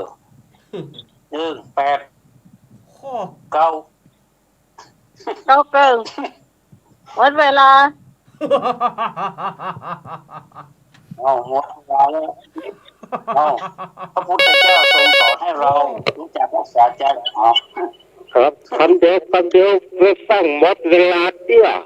ไอ้นึกมา ผมจะดอกกุหลาบนะกุหลาบไม่มีใครเอา กุหลาบ จะดอกกุหลาบ เอากุหลาบเหรอ ดอกกุหลาบ ดอกกุหลาบ เอาข้อมูลแล้วเนาะ ครับ ครับจะได้ทวนให้เนอะพระเจ้าทรงสอนให้เรารู้จักรักษาใจเปรียบเทียบกับอะไร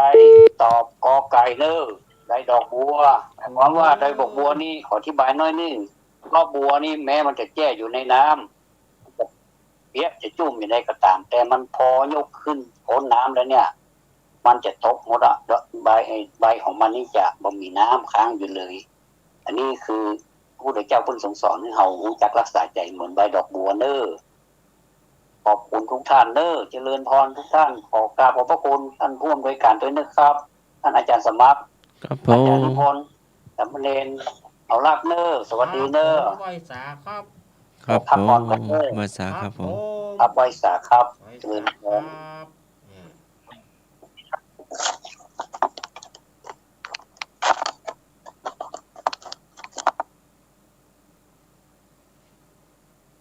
อาจารย์นิพนธ์รวดลาไปเลยกะว่าไดไอ้หนุ่ย อาจารย์นิพนธ์ แต่นี่ผมแบบนี้แหละครับโพสต์จะ โทรหาคนจะโทรหาคนเดียว อ๋อครับ มันมาได้ ครับ โทรหาได้ตึมมาได้ อ๋อ อืม เมื่อกี้ข้อไหนครับ ข้อดอกบัว อ๋อดอกบัว ก็ ดอก ไป บัวจะข้อดอกบัว ลุงหนุ่ยเอาดอกมะลินะตะกี้โอ้ลุงหนุ่ยถ้าเอาหัวตะกี้นี่ได้กับลุงหนุ่ยเปลี่ยนย้ายตะกี้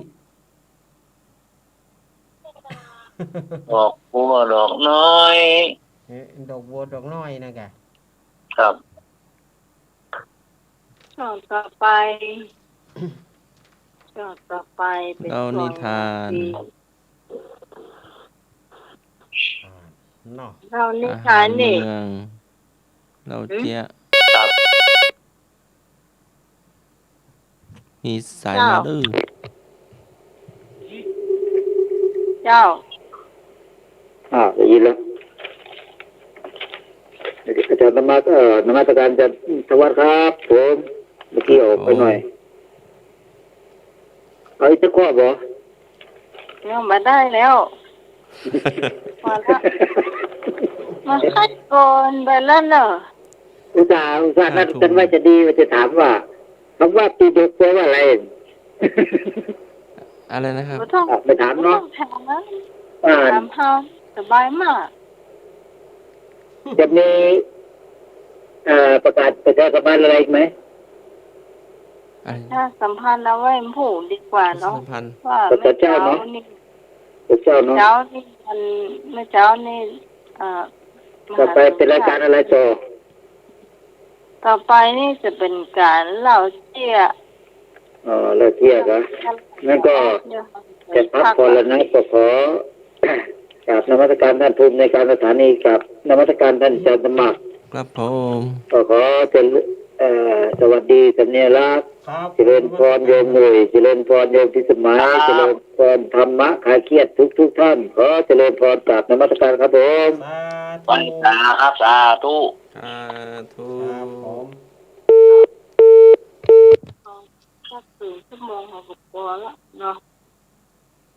แล้วก็ไปบาย หลอดเจียนนึกหายหลอดเลย ก็ไม่รู้นะสมัครกันเล่าเกี้ยมีไหมไผจะเล่าเกี้ยวันนี้ อ้าวท่านส ครับ มัคร เที่ยก็มีเนาะเอ็นบะอย่า ว่าไปเลยเอา เอาเลย เที่ยมันมีบ้านสองหลังเนาะ อ่า มันอยู่ใกล้กันมีหมาเหมือนกันปล่อยหมาไปเล่นกันนะตักหมาบ้านเปิ่นบ้านเบื่อ โคตรใกล้มันร้องเอ็นบัก เหรอไม่แต่หมาก็ถืออีก อันนี้ได้ยินป้าสุรีเพิ่นหลับหุบฝัง โอ้โห ป้าสุรีไอ้หน่วยอะป้าสุรีมันเล่า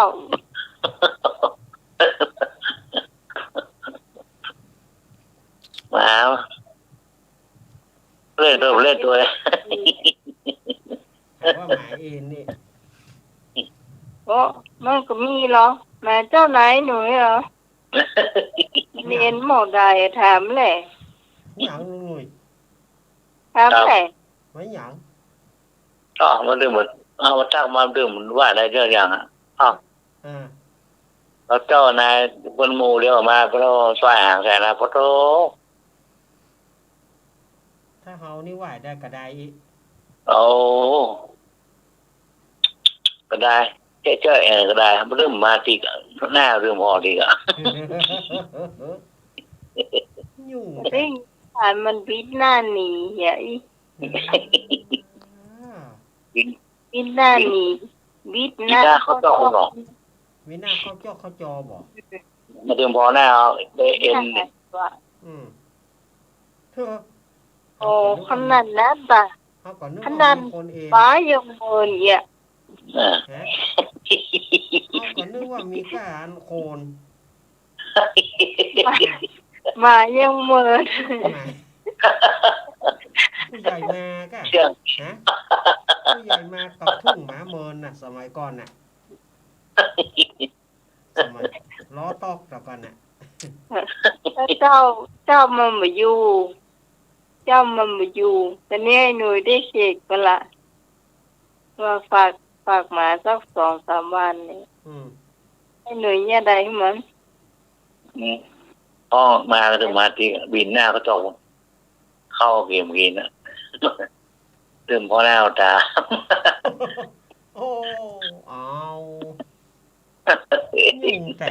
เอ็นบัก เอ็นบ่ะนี่ ถ้ามันไม่ได้ก้านอัน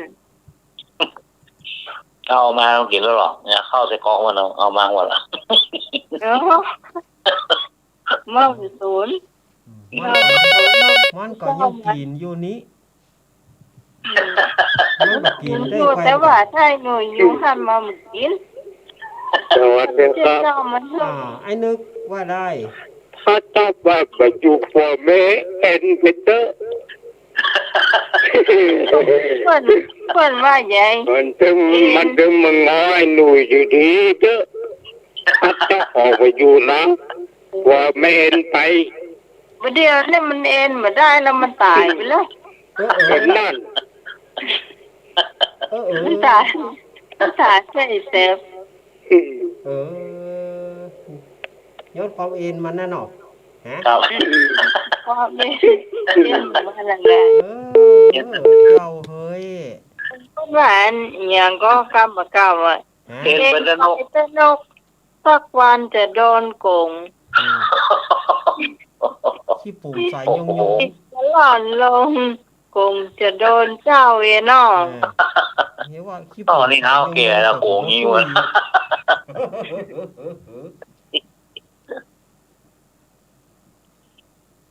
เต้น เอ็นอะเอ็นอะไรล่ะ เอ็นขนาดบ่ บ่เอ็นนี่หมาบ้านเฮานี่บ่เอ็นเนอะ เนิ่นเนาะ อืม มันอย่างน้อยมันก็ตึงเฮาอะนี่ เฮานะมาพี่นะ มันก็ตึงเฮาอะนี่ยังบ้านเฮาอ่ะมันเอ็นดูก็มาหัน ต่อตักโมนอวัดตักโมนอนี่เหมือนตักหอยตะโพนอ่ะ ฮัลโหลครับ เอ็นอะไร อ้าวส เอ็น วัส น้อย ดี เอ็นน้อยว่าไง อย่างสมเด็จเอาลักเบาครับ อ่า ใกล้ๆมา ผมก็ได้ยินแล้ว อ๋อบอกให้ได้ยินนี่บ่อ่ะ อ๋อนี่เอากันเลย อ้าว ใกล้ๆ นั่งอยู่หน้าสูงอ่ะ ก็จะโทร มันเบา อีบ่ลูก ชัดชัดก่อนยัง บองผมก็ได้ยินแล้ว ชัดๆนะ ขอบคุณครับขอบคุณครับ ครับ เน้นนัด เน้นนัด เน้นนัดเดี๋ยวจะเอาใส่กรอบนี่เดี๋ยวจะขอครับ วันผู้เนน้อยมาฮับอันผ้าไหมตัวเนอะ เดี๋ยวจานขอท่านสมัครนี่จะเอาไปใส่กรอบนี่ ยัง เน้นน้อย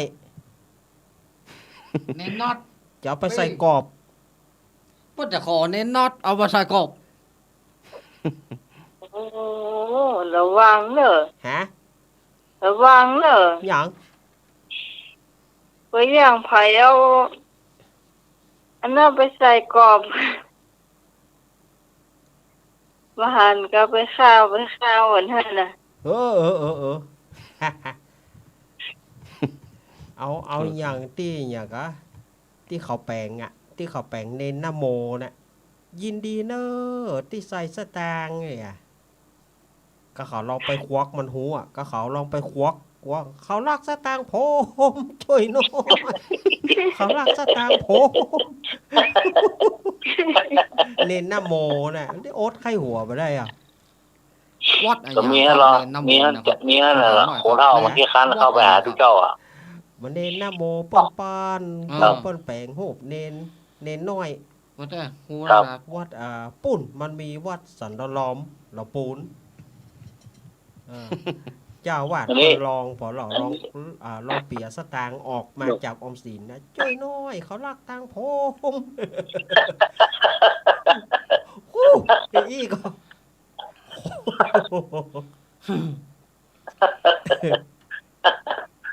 เข้ามาเน็ตนะถ้าตัง5 บาทนี่ปอนน้อยเดียว ถ้าเหรียญ10นี่ยาวหน่อยถ้าเอาแบงค์100นี่ปอดเท่าโวหารนั้นเดือท่านมาหาตะกี้ก็เด้อมันหูนะมันลวกนะ วัน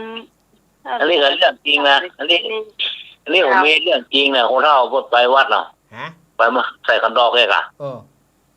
ใส่กันดอกวัดสีสวงนะ เออ เพิ่งมีเรื่องอะไรหรอที่จอมชะตางอ่ะ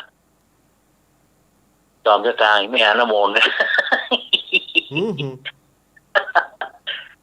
จอมชะตางหน้าเรียนเรื่องของโหนน้ำมนต์เลยหน้าของเท่าเรื่อง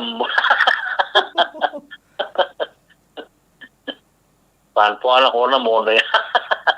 น้ำมนต์เจอหน้ามีอ่ะหัวร้องรู้ ยุ่งแต่ยุ่งแต่ ก็มีที่โคตรจอมชะตาง10 บาทอ่ะท่องน้ำบอก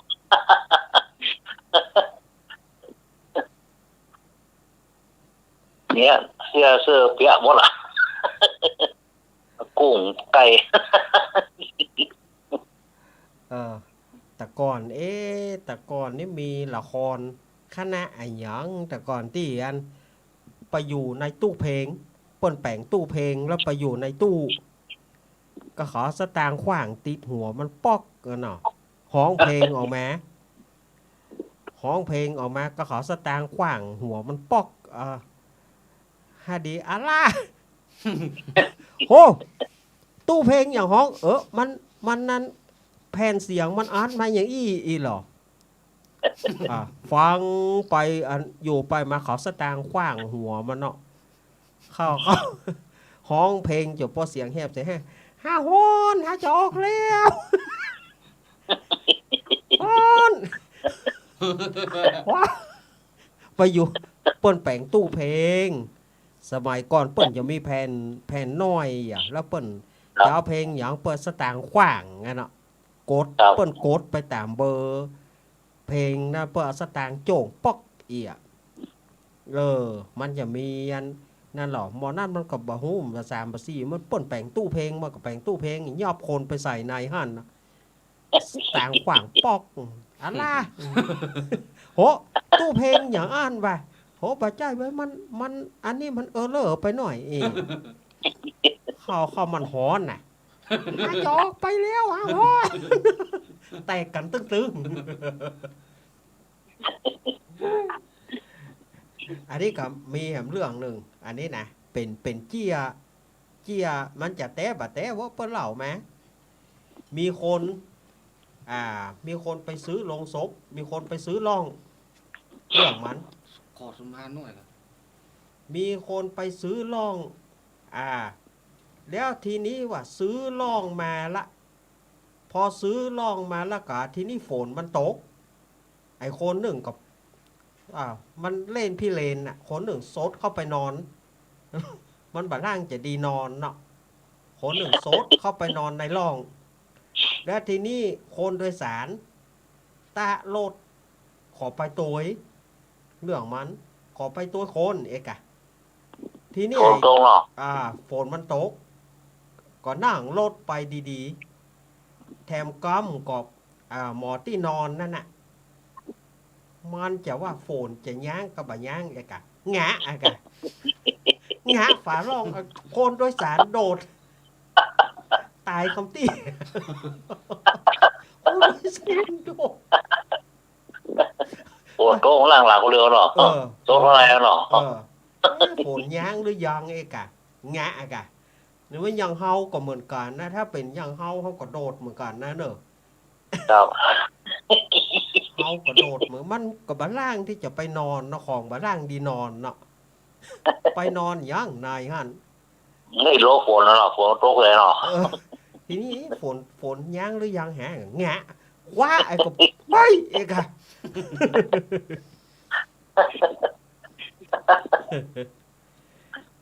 แถมโคนหนึ่ง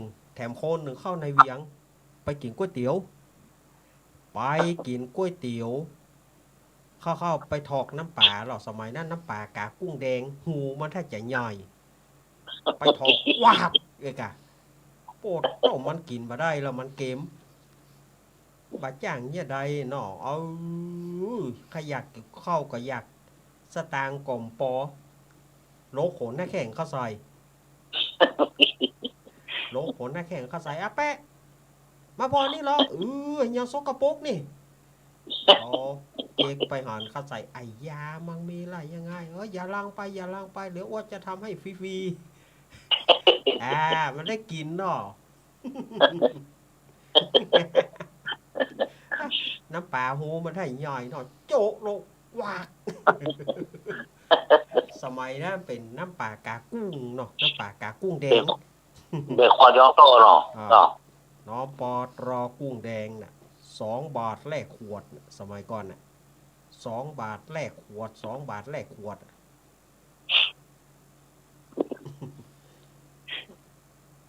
อันนี้ที่โวปะที่ลมที่โวปะที่ลมขี้โวกับขี้ลมยักจันว่าได้จันพอสถานีว่าไงโอ้ประเดี๋ยวไอ้หนูเป็นดีเจได้แล้วก็เลยว่าแกมาอยู่สายตัวแล้วก็ฟังชัดเจนก็เลยมันย้ายไปไหนหรอจะย้ายไปหน่อยกันขาดลุงหนุ่ยคงก็เงาให้เหมาะบัดเดี๋ยวนี้ทีมงานเฮานี่มันหนาแน่นเดี๋ยวไม่หรอเดี๋ยวมันต้องใช้ไม้แล้วจ้ะวะมันหนาแน่นไปแล้วหลบเดี๋ยวอาจารย์ก็เซลจะดีน่ะหนาแน่นเดี๋ยวไม่หรอแต่บอกไว้ก่อนเด้ออาทิตย์หน้านี่อาตมาคงจะอยู่ตึกประมาณ5 ทุ่มเพราะว่าเป็นวันเดือน4เปงเมื่อเช้ามาสถาจะมาวอดบอกไว้ก่อนนะอาตมาดึงอย่าบอกไว้ก่อนนะเพราะว่าอาทิตย์หน้าวันอาทิตย์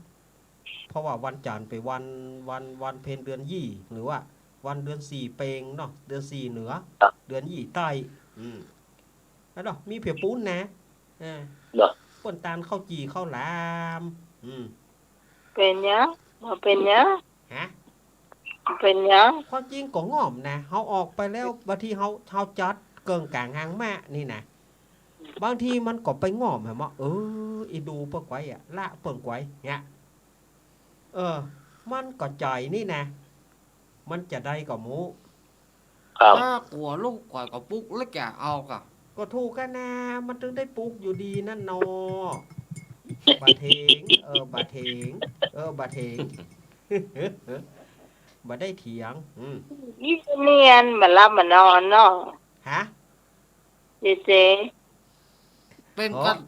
กันตาเหรอ มาวันนี้เหรอวันนี้อยู่ในห้องส่งนี่เหรอ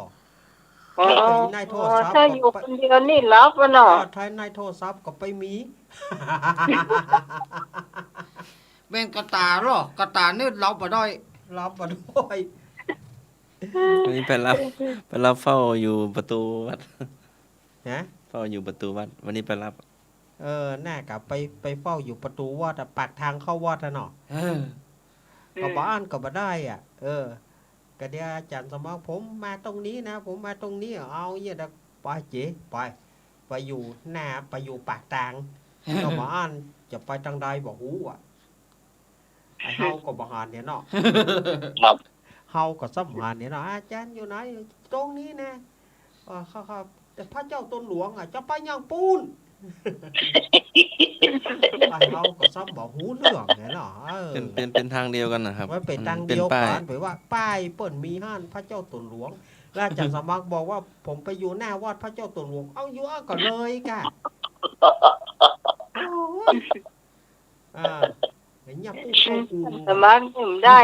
ขี้ลืม เหลือยับพูดเข้ากรุงก่อน การผูกถ้าปีนี่มาจะภายนะลุงรัดตั้งหะ ลุงรัดตี 5ออก ตี 5ออก จะให้รับละ โอ้ละหมูละฝูงใหญ่ ละกันเนอะ ละหมูละฝูงใหญ่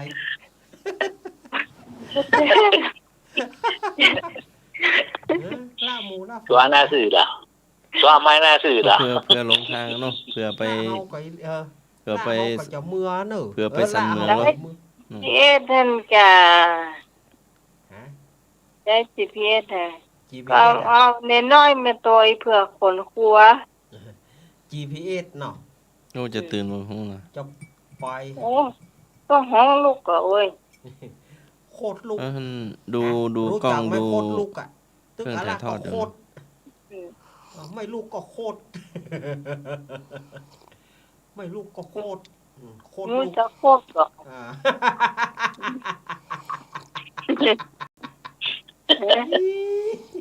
คำว่าโคตรก็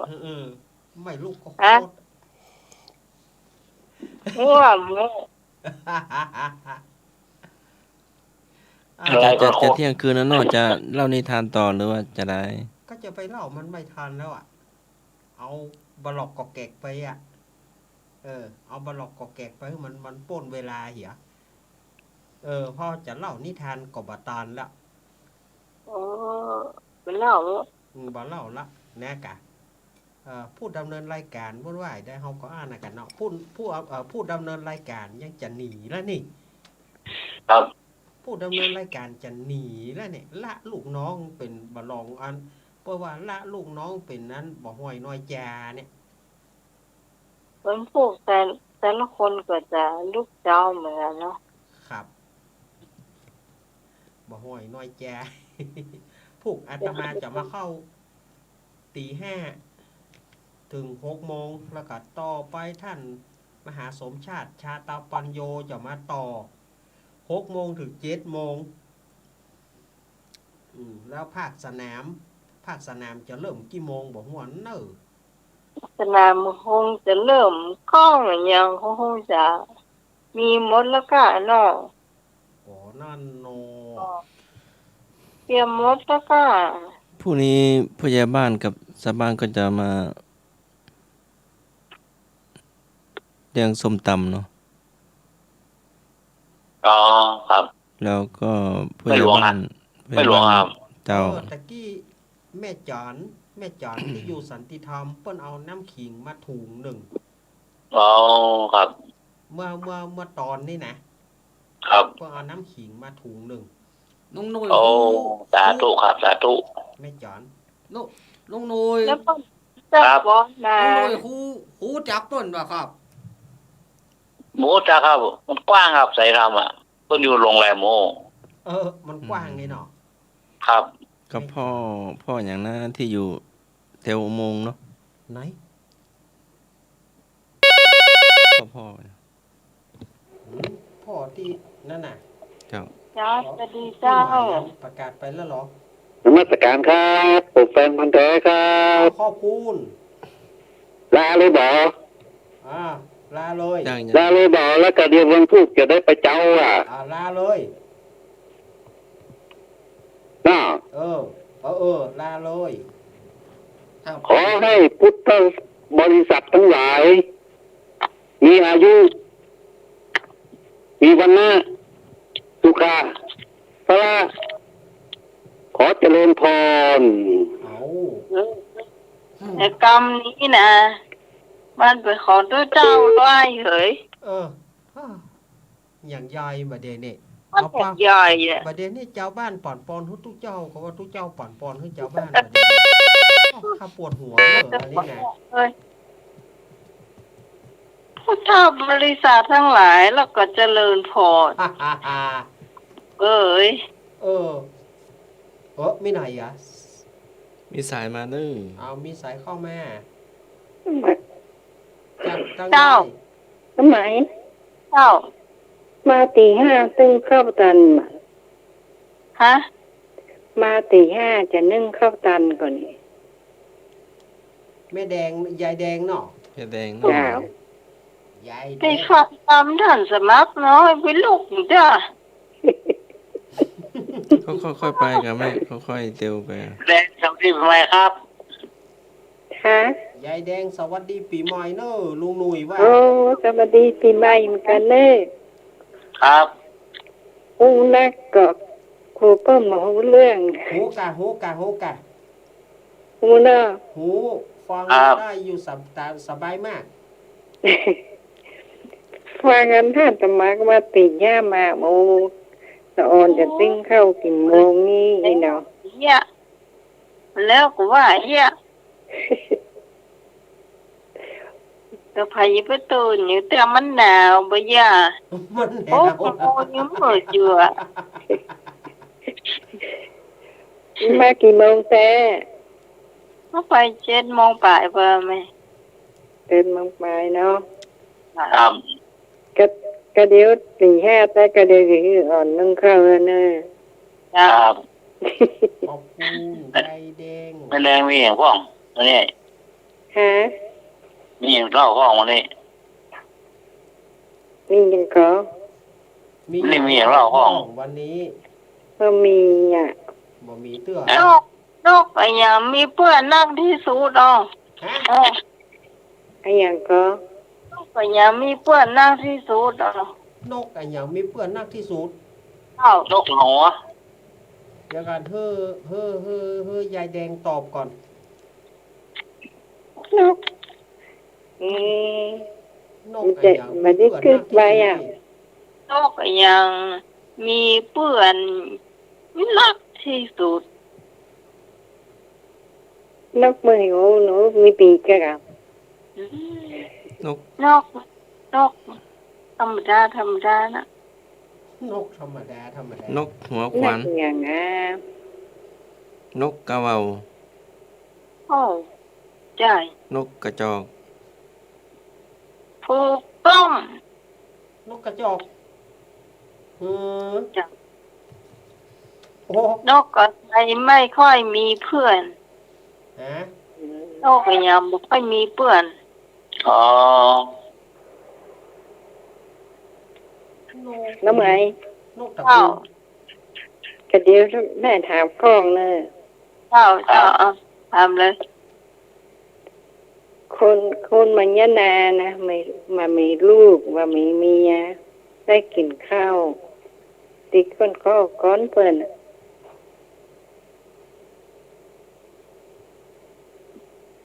มามีหน้านะมามีลูกมามีเมียได้กินข้าวก่อนเปิ้นน่ะ อันนั่นแม่ก็แม่ ฮะ มอง บัดท่าน บ่ใจเตื้อ พงศรี หม้อของข้าว ได้น้ำหมายฟ้าแม่เขากำก่อ หูกะฟังออกอยู่แม่ ยัง ฟังออกอยู่ มามีนา ไม่ด้ามโกนข้าว มาใจมามีนามามีเมียมามีลูก ได้กินข้าวก่อนเพิ่น พระเจ้า แล้วบิน5 บาท แม่น่ะนั่นนะ เออโอ้ บ้าแต่ต้องเจ็บจะดาวนะ เจอ ทุกเจ้าจะด่าหัวบ่มีนะบ่มีเมียบ่มีลูก ค่ะ แต่ได้กินข้าวก่อนอ๋อ ก็ได้กินก็ก่อนนะ ทุกเจ้าบินทบาทอีเนาะ เจ้า เขาจะตานข้าวมอยหีบนี่เนาะตาน แม่น ทุก น่ะ เจ้า แม่ ไอ้ น ก่อ น่ะ นตานทุกเจ้าไอ้ก่อนเข้าท่าแต่ยายแดง เจ้าได้ถามมาเนิ่นเดี๋ยวจะตอบแน่ ครับ เจ้า จ้ะ คำถามสุดท้ายละไอเนี่ย อ๋อน กไอ้ จ้า ยังจะมีเพื่อนมามีฝูงเนี่ย นกตะกูม ถ้าเสียง น ห ก น่อ ตะ ย กูม ไม่ นก ใช่ ตะกูมฮะ ไม่ใช่ บัดใจเตื้อนกอะไร โต๊ะสองหัว หรือ ไม่ใช่นกไอ้น่ะ นก นกแท้ละ นกกระยาง นกมีเพื่อนมีฝูง เจ้าน กจิบ นกคุ้ง ใช่ นกพิตะลิว ใช่ พี่จะริ้วน กหัสดีลิง ว่าน กกระจอกเทศ ไม่ใช่ นกกระยาง กระจอกเทศกับบัดใจเตื้อนหนอน กคุ้ม ไม่ใช่ นกพิราบ ไม่ใช่สูงกว่านั้นแถม นก ใหญ่ ยู ก ง ว่านั้นแถม นกอินทรี ที่ถูกต้องพอจบข่าวลา เอายังไม่ได้ถามสักข้อเลยน่ะ โอ้ป้า ว้าผูกลูกเจ้าอีก ตกข่าว อ้าวอำลาเนาะนะ เข้าอย่างละ อ่า ท่านสมาบตัน นั่นแหละเอาสตางค์ได้หรอ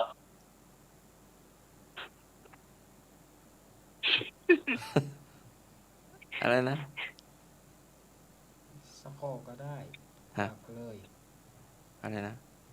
ก็ถามอาจารย์สมัครจะถามไม่ใช่เหรอป้าไปเลยสักข้อหนึ่งข้อหรือ2 ข้อป้าไปเลย อะไรอย่างอ้ออะไรอย่างอ้อน านมีนาน ขี้มายะมายาย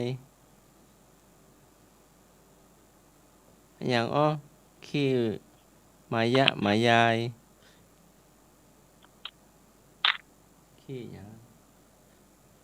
ขี้เนี่ย ย่าง มันดุร้ายนะ ฮะ มันอยู่ในเดือนนี้น่ะ เดือนมกราเนี่ย มังกร นะเดือนเนี่ยมกราเนี่ยเดือนอย่างครับ กันแน่แก ปีอย่างปีมังกรนะครับ เสือ ขี้ของตัวเนี้ย เสือมีเสือ ขี้เสือ เสือ ขี้เสือ เออ เจ้า ครับ ครับผม อำลาเนาะ จะถามเลยจะถามก็ไหวลามา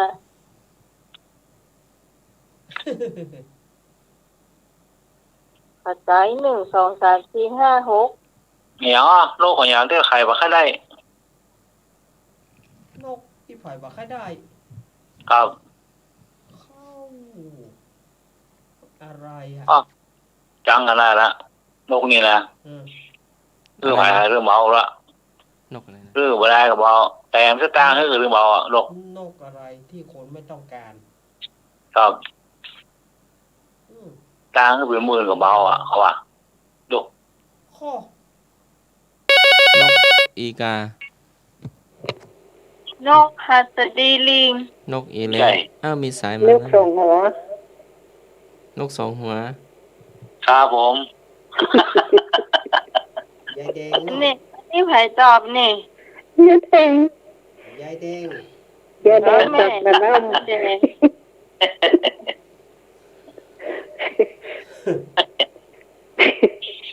ยอดจริง สุดย ๆ อ เอา ด ไป50 เจ้า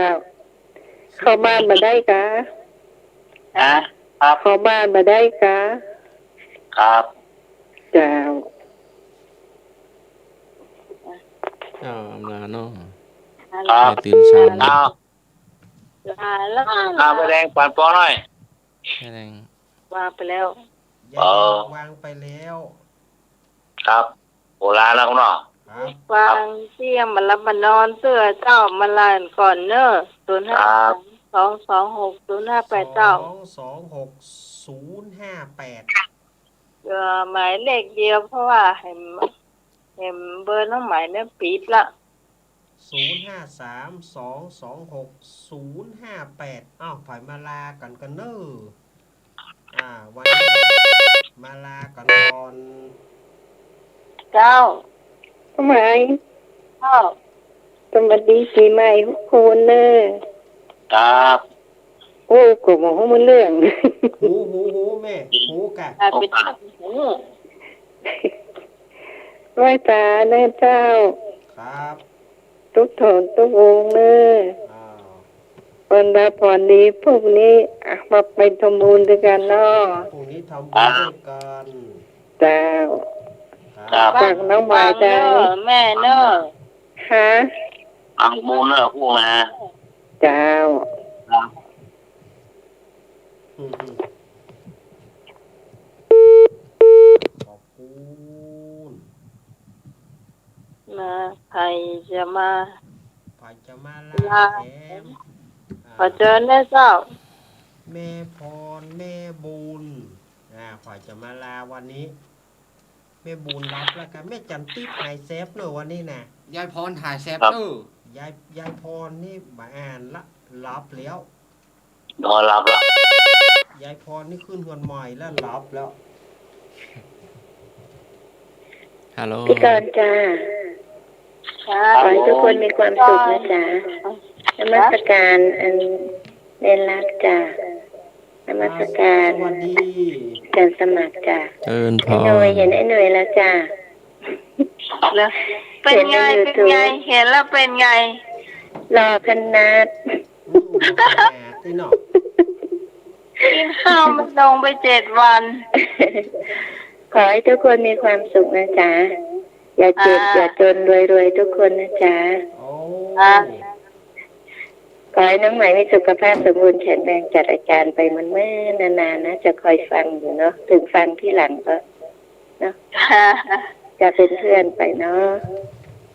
ขอบ ส คุณ วัส นะ ดีปี คะ ใหม่ทุกคนจ้าพี่กรณ์กมลเขยกลางจ้ะ สวัสดีปีใหม่ดอยน้อย ขอบ พั คุณ ฒนา พี่สาวกร จ ก อน มล มนนะคะ เขยกลาง ขอให้มีความสุขเยอะๆวันปีใหม่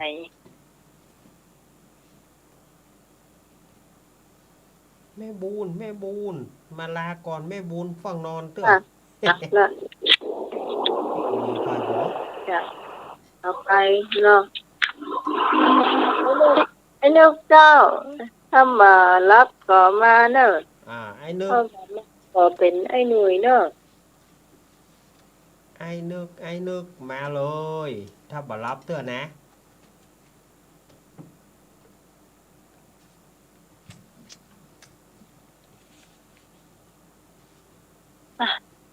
ไอ้หนุ่ยปะ ไอ้หนุ่ยปะ ไอ้หนุ่ยเนอะน้องเอลาละ ลุงหนุ่ยไหนยะ เดี๋ยวห้อง สายหลุด เป็นรถรอ ลุงหนุ่ยไปไหนหนุ่ย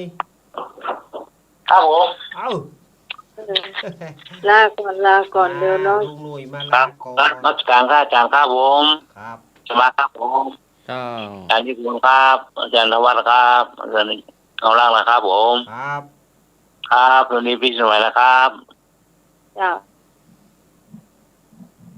ถ้าเชื่อทุกท่านนะครับ รับพี่วันนี้นะครับ เป็น พ ปลูกป่ากันนะครับผม ปลูกป่าก่อ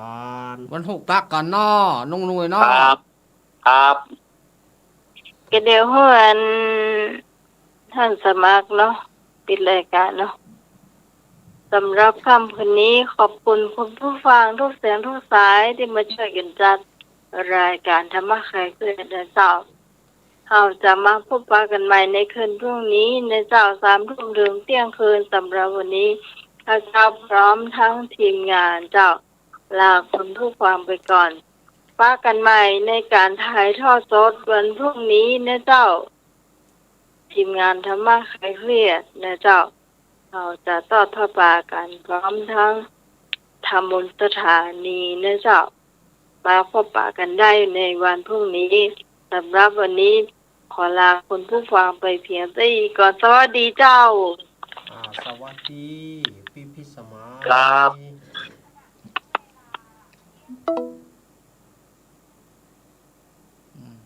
ลุงหนุ่ย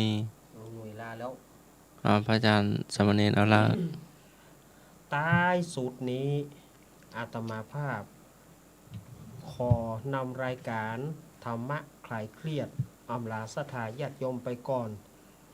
เดี๋ยวปะอาตมาใหม่อาตมาไปนอนประมาณ3 ชั่วโมงปลายๆ เดี๋ยวอาตมาก็จะได้มาเข้ารายการช่วง5 ถึง 6 โมงเนาะเดี๋ยวช่วง5 ของ6ถึง 6 โมงก็มาปะอาตมาใหม่วันนี้ก็ขอบคุณท่านอาจารย์ท่านพระครูสมุวิศวัตวรกิจโจที่เอื้อเวลาให้กับทีมงานธรรมะคลายเครียดขอบคุณท่านอาจารย์สมัครครับผม ครับผ ข ม อบคุณครูบาอาจารย์ทุกท่านขอบคุณสถานีที่เอื้อเฟื้อเวลานอกวันนี้อาตมาภาพต้องนำเอารายการอำลาสถาญาติโยมไปก่อนเนอพรุ่งนี้ทำบุญร่วมกันจิตใจสดใสตลอดเวลาเจริญปอน สามัคตานัง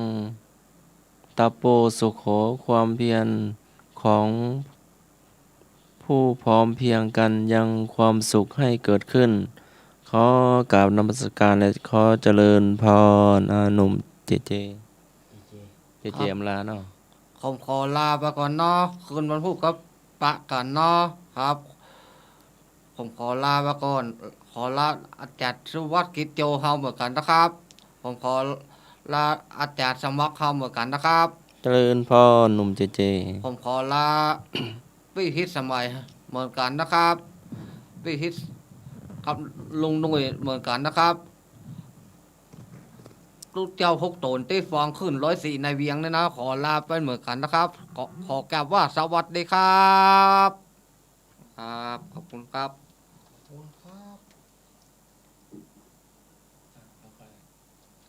ครับผมสมัครโอ้ยพรุ่งนี้ต้องตื่นแต่เช้าตรู่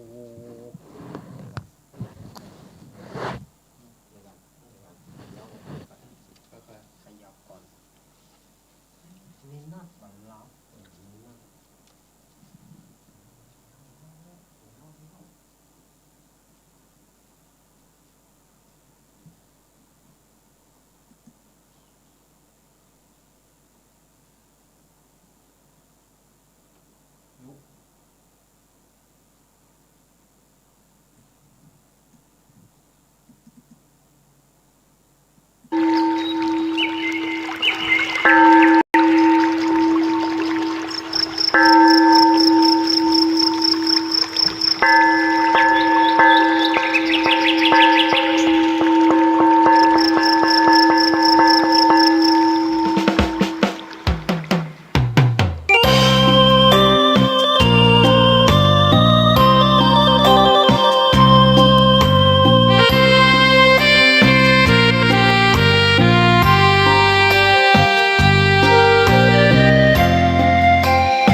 สัพพะทานังธรรมะทานังชินาติภ าษาบาลีที่พุทธองค์ท่านทรงตรัสสอนการให้ธรรมะชนะการให้จงได้สังวรให้ทราบภายในชะล้างจิตใจให้คำสั่งสอนธรรมะจะช่วยกัดกร่อนนิวรณ์จะได้เบาบางสัพพะทานังธรรมะทานังชินาติได้ฟังคำนี้ท่านทรงบ่งชี้หนึ่งไม่มีสองให้ทำเป็นทานสารต่อปัญญานำพาแสงส่องแสงธรรมชี้นำถูกต้องรับรองท่านต้องสุขใจ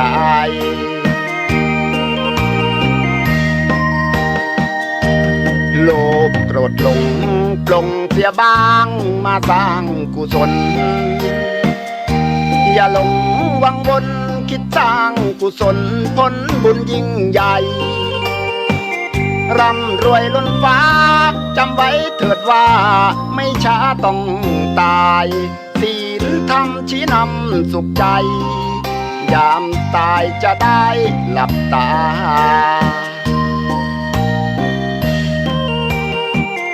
สัพพะทานังธรรมะทานังชินาติได้ฟังเพลงนี้เชิญเถิดน้องพี่อย่าได้รอช้าให้ทำเป็นทานสารต่อกุศลผลเวทนา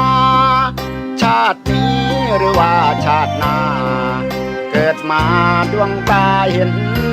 ธรรม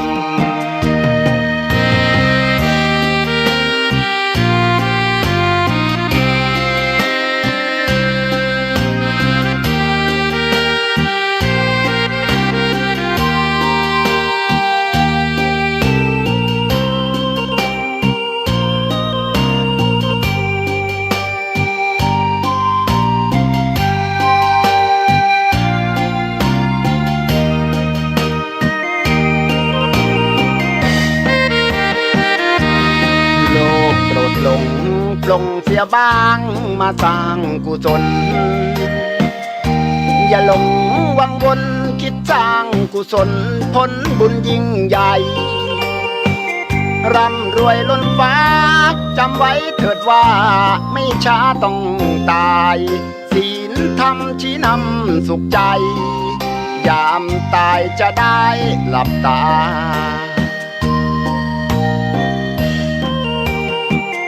สัพพะทานังธรรมะทานังชินาติได้ฟังเพลงนี้เชิญเถิดน้องพี่อย่าได้รอช้าให้ทำเป็นทานสารต่อกุศลผลเวทนาชาตินี้หรือว่าชาติหน้าเกิดมาดวงตาเห็นธรรม